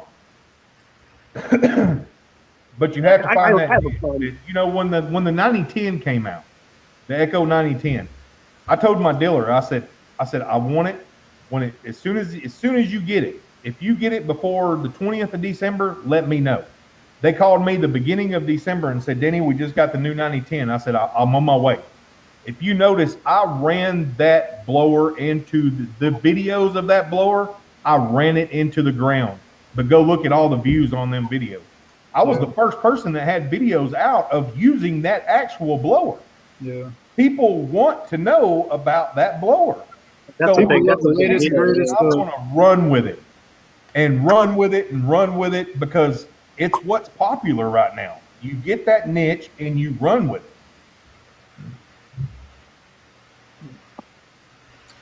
it. Scott asked what we prefer for filming, if I can find a comment. Whatever phone I have in my pocket. That's right. Yeah. I'm not big on this kind of stuff. See, the camera I'm currently using is just a GoPro Hero, like the first GoPro Hero ever come out, I believe. It don't have no display screen or nothing. It just has the front screen where you can choose, settings and all that crap. But it was actually give to me. So I'm cheap when it comes to cameras. That's my biggest thing. That's kind of why I'm just now getting really back into YouTube is this laptop actually makes decent videos. So I started with it, and then I got them free cameras. So now I've actually got something half decent to film with. So I got to get back into my laptop. I haven't used it in so long. I forgot how to use it. I just use my cell phone, and there's so much limits you can do with the cell phone because I use an app called UCut, and it's really easy and quick to use. I mean, it's like within seconds you can make a video and add all this stuff in there. Yeah. But I can't transfer that app onto my computer. I'm not really sure how to do that. You probably have to go to the website and download it to your computer. Probably, yeah, because I love it because it has all these songs and everything that's already in there. And then you can even link into your audio that's in your phone if you have it in there. So I got that that goofy talking that one friend of mine was doing. I pulled it off of a text message that he sent to me, and I can use all that. And you just go like this, and you're making videos. But there's stuff that I can't download from it because it won't allow you to take it off of your Google Photos if it's not in your phone, because then it says content has been removed. I'm like, what the hell? So you can only use what's on your phone, and then I got to erase all this memory on my phone just to make another video because damn it, that's 20 video. I didn't want to spend money on cameras and stuff until YouTube's starting to make money to pay for that, if that makes sense. Yeah, that's kind of where I think that's probably a good point. But you can invest too much, and then it's almost like lawn care. You don't want to spend all this money on crazy mowers if you don't have the clientele. Yeah. You know what I mean? That's, like that's the way I look at it. If you have a hard passion and you want to just make it, I mean, sometimes you gotta go out and just blow out and spend the money if you really want to. There's like the hedge 22 there, you know. Yeah. You can take a gamble on it, or you can do it or not. You know, it's like I don't know. But yeah, I mean, I buy everything used, so. Yeah, YouTube is a hobby for me. So until it's making money to pay for the next upgrades, I'm gonna stay as cheap as I can. It's interesting. It's fun. This is like never knew this was considered a hobby, but I guess it is a hobby. I mean, it's something fun to do, you know. And then I guess if it turns into making money, so be it. That'd be awesome, you know. Yeah. It'd be nice. For the most part, I think everybody just starts off just doing it just to have fun, you know, and sharing and trying to, you know, just interaction. You know what I mean? You know, it's kind of fun. But anyway, how many thousands a month do you make, Danny, off of YouTube? Huh? How many thousands a month do you make now off of YouTube? It's got to be at least 10,000. I will tell you that I've made over $600 off of one video. Wow, that's good to me. To me, that's freaking amazing. That's incredible. One video. You can make money off of YouTube. It's literally the content you post, the views you get, the ads in the video, how many ads you're putting in the video. I mean, there's a lot to it. But yeah, I did a video last year or the year before that literally, I mean, within the first month, I made over $600 off of that one video alone. And that's freaking good to me. My thing was, if you're gonna make money on something you're already getting paid to do, like cutting grass for somebody, that's freaking amazing to me. Yeah, so you can make good money off of it. Look at some of these videos, the more money you're going to make. Remember that. And look at these gamers and whatnot. You know, some of them's like, you know, multiple million subscribers. Yeah. There's some of them with like 20 million subscribers. They're making like $3 million a year doing that crap. Well, here I'll show you. Let me pull up a video here. There's a car YouTuber I watch. I've been watching for a long time. He's got just out 1 million subscribers now. At one point, he was making $10,000 a video on most of his videos. Damn. He posted. I know a guy that's made over 10,000 on a video. That's I know crazy. you can pull up too. So who's the guy who has all those like Ferraris? He's a lawn care guy. I forgot his name. He's like making money or something like that, or Money making Mike G. Yeah. Yeah, He's a super like good guy. Ferraris and all. I thought that was the guy next to me. I thought that was him. I was like, wait a minute. No. I don't think Money Making Mike. I don't think they're his cars. I'll have to ask him again. He usually comes on my lives. He's a super good guy. What I was just thinking. I was thinking, well, he works a full-time job too. You know, Yeah. The first time I saw that, I was like, what, does he know Pitbull? Like, what the hell? I thought that was. Yeah. I asked him about it. He said he's good friends with a lot of heavy hitters, is what he said. Yeah. He wants to buy one though. He's saving up. The whole time so off of this one video, this is what I've made off of this one video. $1,300. Damn. Wow. Yeah, just on one video. Wow. That's pretty cool. See, that's what I like about this whole thing. It's just a way to make money on top of the money you're already making. And then you've got all of your old videos. So I mean, all of your old content, regardless of how far back it is, people still going to watch. So I mean, you may notice that it may take a couple years, but a video you posted 2 years ago may be your biggest freaking video for the next 2 years, you know, because people are wanting to search that, or, you know. What if you have old videos that have lots of hits, but I think they're kind of lost in the algorithm for the most people who are the new people that are coming on? Can I repost that to bring it back up? I don't care if I lose all the numbers that are on it. I'm not making money anyway. You know what I mean? You could take it down, re-edit it, do whatever you wanted to. You have to completely delete it though, because you can't just add into it. You can't. There's no way of doing that. I think you have to completely take it out, right? No, you could add into it. I was told if you change the first 10 seconds of the video, you can post the same. As long as you're changing parts of the video, it could have other parts of the other video in it. But I can't figure out how to do that. I've been trying to do that. You just want to make it different. Like you have to make it different. You know, throw some stuff up on the screen different than what you did in the other one, whatever the case may be. You just have to make it different. But yeah, you could do a freaking tall grass video and make 2 or 3 videos out of it if you wanted to, you know. I have a bunch of them, and a long time ago, I really screwed up because when I first started doing it, the camera wasn't facing the right way. When I did this long field, I missed all the shots of me cutting out this huge field. Yeah, so I mean, if you know, just starting out, if you wanted to, now this is if you wanted to, if you had 2 GoPros, you could set one up one place, one up another place to where they can't see each other, and you could literally make 2 different videos out of it because they're 2 different angles. That's pretty cool. I've done that a time or two. I've taken the same video and broken it into a couple different ones. That's what I'm doing now with my pressure washing video. I did the original one. I didn't hardly edit it. Then I made one the other day, just, you know, zoomed in, raw audio, kind of real time, even though it is a little edited of the surface cleaning. Then I'm going to take the video of the foam cannon, zoom it in, and slow it down. So I'm going to milk it for all it's worth.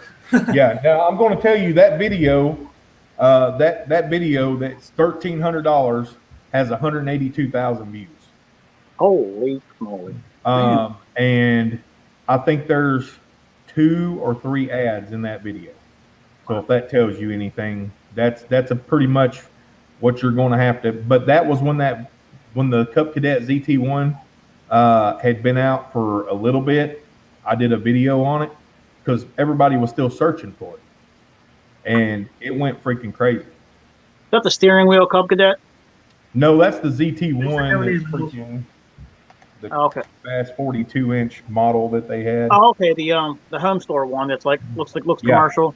Okay, yeah, I did when I came out. I saw that come out over at the Tractor Supply store. When I saw that particular model, I said, "This is a sweet looking little machine." I tell you what, if I was starting right now, this is what I would have bought over the time cutter. When I bought the time cutter, I was like, because it's just the companies now are starting to realize, hey, there's a huge market. Mm-hmm. You know, we need to do some things different. And I still have my time cutter. It's out there on my tarp. I've seen it. I want it. I love it. I tell you what, that's what sold me on the Kawasaki. That engine is bulletproof. What'd you say your address was? What's that? I said, what'd you say your address was again? Oh, okay. My address is 123 GOF yourself. Just joking. No, but yeah, I really should go. I want to find all my archives because I had thought of posting stuff a long time ago, but was too nervous and scared to.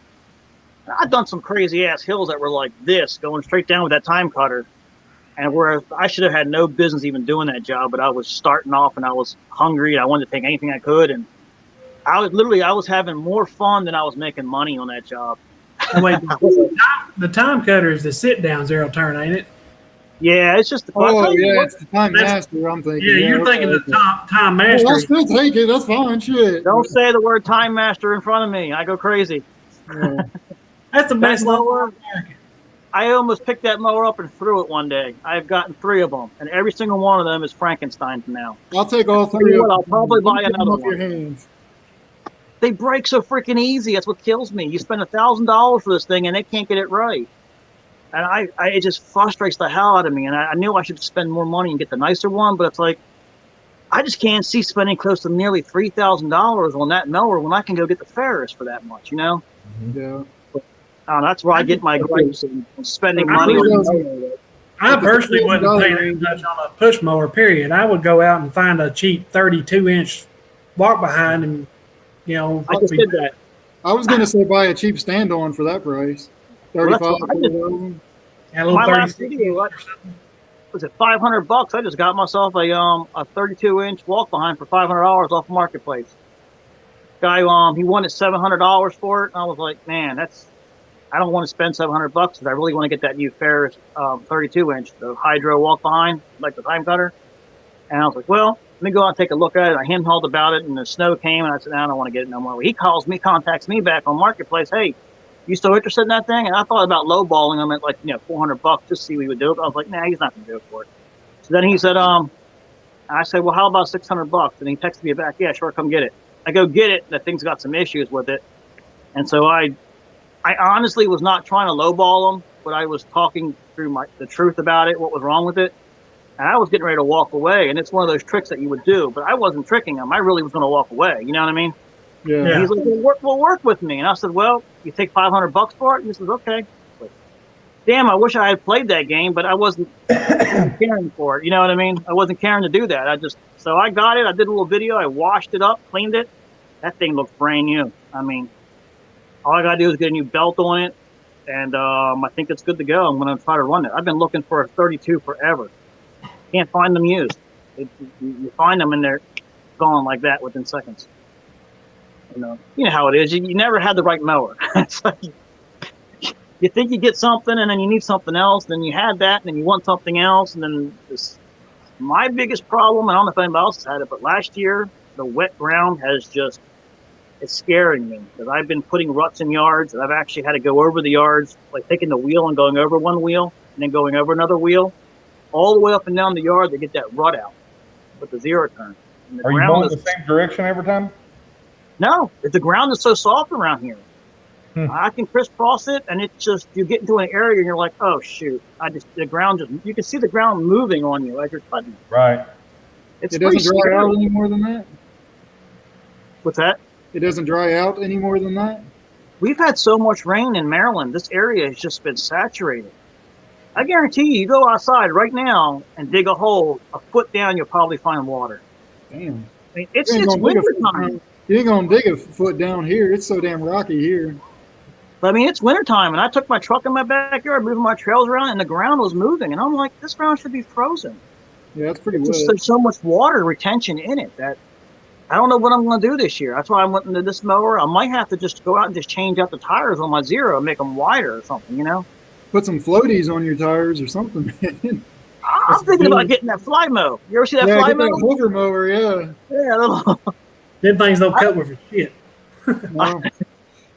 Someone's got to invent a full-size zero-turn hover mower. You know what I mean? So you can just all over the freaking place like Marty McFly. You know? Hey, do like some companies do and buy you some of them robotic mowers. They charge like so much to set them up and then so much a month for them to just sit there.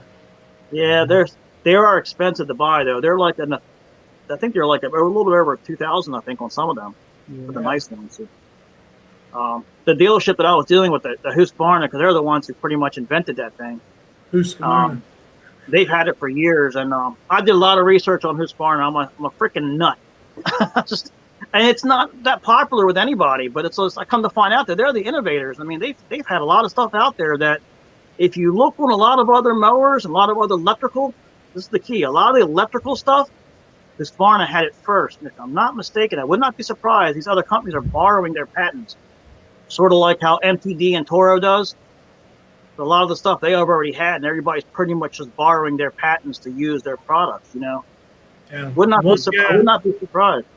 One guy that's really big in the Husqvarna that I know of is Exterminator. He loves their handheld equipment. And he wants to get the standard, but he keeps going back and forth between it, a Ferris, and a Skag, and he don't know what he wants to get.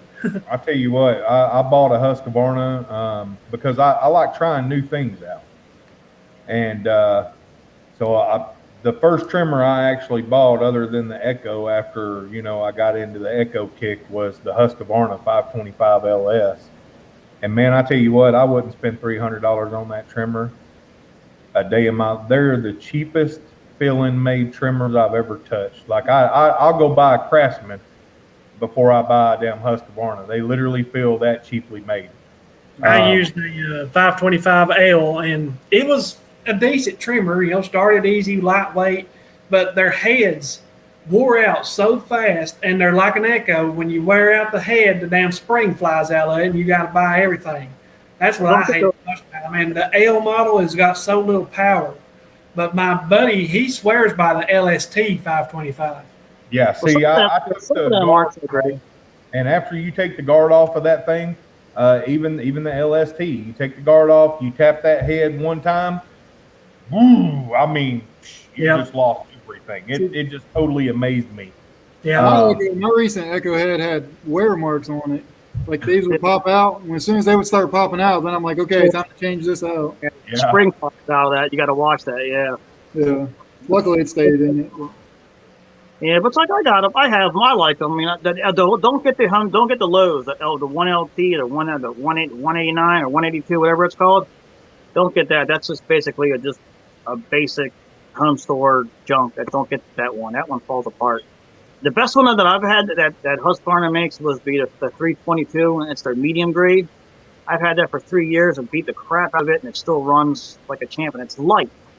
I have the Echoes, and I like them too, and I have some Stihls, but I don't know. To me, I like the light. I like the lightness of it because I'm weed whacking all day long. I don't want something heavy. I have the 5 Series, and I don't like them. They're too heavy. So with the That's why I Husqvarna, went with the Echo 225 just for its weight because of how light it was. Because some of the places I weed eat or take forever. Yeah, my 3 go-tos are the my number 1 go-to is the Red Max. I bought the Red Max and I fell in love with that thing. It's literally 10 pounds. The Red Max is the same thing as the Husqvarna. You know that? Everybody told me that, but they're totally different freaking trimmers. But they're the same company. Husqvarna bought Red Max just to get their product. So they Isn't Echo and Shawanda the same? Shindawa, yeah. The difference between the Red Max is, the shafts are totally different. They're a little different. I noticed that, got the Strato charged engine, and their plastic and stuff is totally hyped up compared to what the Husqvarna is. I got to look more into it. Totally different trimmers. Like I fell in love with it. I could not believe that they were the same company when I bought the Red Max. Yeah, that's the thing that kills me. Is how can these companies do that? It's just like they spend all this money on stuff, but how can they not get things right? You know what I mean? Mm-hmm. Like it's even like with Toro, like Toro and Exmart. They're the exact same company, but there's things on Exmart that are just by far built way better than the Toro. Yeah, they got better hydros, or bigger hydros, a thicker deck on some of them. There's totally different, but that's the market, you know. I mean, people just. I guess you got a cheaper version and a more expensive version. Yeah. Well, that's like Black & Decker. Black & Decker owns the Walt, right? But there's a total difference between the two. Yeah. Well, they own Craftsman too. They own Craftsman. Yep, they make all the Craftsman batteries too. Yeah, all the batteries. Craftsman out a couple years ago. So when it comes to mowers, top of the line, John Deere, no doubt about it. you run a John Deere here, and you'll think different. Yeah, that's what it comes down to is area every time. Yep, it is. It all depends on where. Around here, Toro and Exmart and Skag is what everybody has around here. It's like for me, it's oddball. I'll tell you what, though, what got me was I was at the Husqvarna dealership, and I fell in love with their backpack blower and everything, and I was there looking, and they had the 20% off sale. If you buy a mower, you get 20% off everything. I was like, well, I'm going to go get the Titan HD. That's the one I wanted to get, the Toro Titan. That's the one I wanted. And I was over there, and they had the PZT, which is their top of the line, right? They took $1,600 off the sticker because it was sitting there for a year because nobody bought it. On top of that, I got 20% off of the whole deal if I bought 2 more things. So I got that, plus I got the 560 backpack blower, and then the 525 LK combi, which I wanted a different combi. All that for $6,000 almost. I was like, I got it, John. How do I not buy that? You know what I mean? And but hearsay, I wish I got in the Toro Titan because nobody works on the Husqvarna. You know, one dealership I had to try 3 hours to go to get to work on it because the one that I bought it from went out of business. You know, so it's like can't win. You know. All right, guys, I'm gonna jump off here. I'm gonna go take a nap before the Super Bowl. Oh, you better take a good long nap. You're gonna be up. Appreciate you coming up here, Daddy. Yeah, thanks for coming up. When you stay up all night and go to get off live streams at 4 o'clock in the morning. Wow. Yeah, you gotta start doing it a little bit earlier so I can catch it before my bedtime, Danny. God, man, like I try to cooperate with other channels, and if they're live or if I know they're going live, then I do the same thing, yeah. To respect them, and so that's why I go a little later than most. Probably there's times I try to go early, or I do go early, and I don't realize that somebody else was live, and then I've got everybody coming to my stream because they've been watching theirs for 10 minutes, 15 minutes, and whatever the case may be, and it's just like, well, whatever, I'm not trying to piss anybody off, but because like I said, I just do it to talk to people anyway. It ain't like they could actually be doing it for a reason, not just to pass time like I am. Yeah. Somebody's got a Super Bowl video for you. Pre-bowl video. Yeah, Scott, that link that I posted was for Carl's there. So if you want to check his channel out, that link is to his channel. Okay. I can bear, like I said, I'm on the cell phone on top of a parking cone. That's what I use with my tripod. Cut a little slit on top of the parking cone. That's what I use. I like it. And I'm just sitting there, and it's what it works. So you got to make, sometimes you got to make a pretty good slit in there, or the phone falls off, and then you're buying a new phone. Off you go, Bob's your uncle. You know how that goes. I got that from the English guys. Yeah. I can't see it. Okay. All right, guys, I'm out of here. Take it easy, brother. Y'all have a Thanks good for one, man. coming up, Danny. How did I leave? Oh, there we go. Yeah, I probably need to get out here too. I got work to do and got to walk a mile and everything else. So. I got to go buy another can of propane to heat my garage. I'm out of propane. Need to get that on. I'm going to sit my ass on the couch and catch up on everybody's YouTube videos. Oh, Sit your there you ass go. on the couch. My Yeah. eyes hurt. I can't watch any more YouTube today. My eyes are hurting. I can't. Yeah. Well, I Anyway. appreciate you coming up here. Yeah, thanks for having me. Thanks for having me up. I try to do this every Sunday around 1 p.m. Eastern, so I try to do it about every day, every Sunday at that time. I got to apologize to you. I did not know that I was not subscribed to yours. And that's no problem. I appreciate you subscribing back. I thought I was. I must have been subscribed. You know how your thumb goes across it? I must have flipped it by accident. So I'm Very like, good. how come I'm not finding any of his videos? So the other day I went go looking for him. It don't make any sense. I'm like, oh, I'm not subscribed. SOB. I just wanted to apologize. I thought I was. I was like, because, I think that sometimes when you go, where I'm on my phone all the time, and I might have hit it or something, and that really frustrated me. Yeah. Yeah. Thanks for coming in, Scott. Hopefully next time we'll do this. Maybe you can come up here and talk some if you want. What the hell? My phone's going off. All right. Well, I'll see you guys in the next one, y'all. Take it easy. All right. Later. Go Super Bowl, whoever they are. Yep. Appreciate everybody joining, and I guess I'll see you all later then. Next Sunday at 1 p.m. I should be live again. So I'll see y'all later.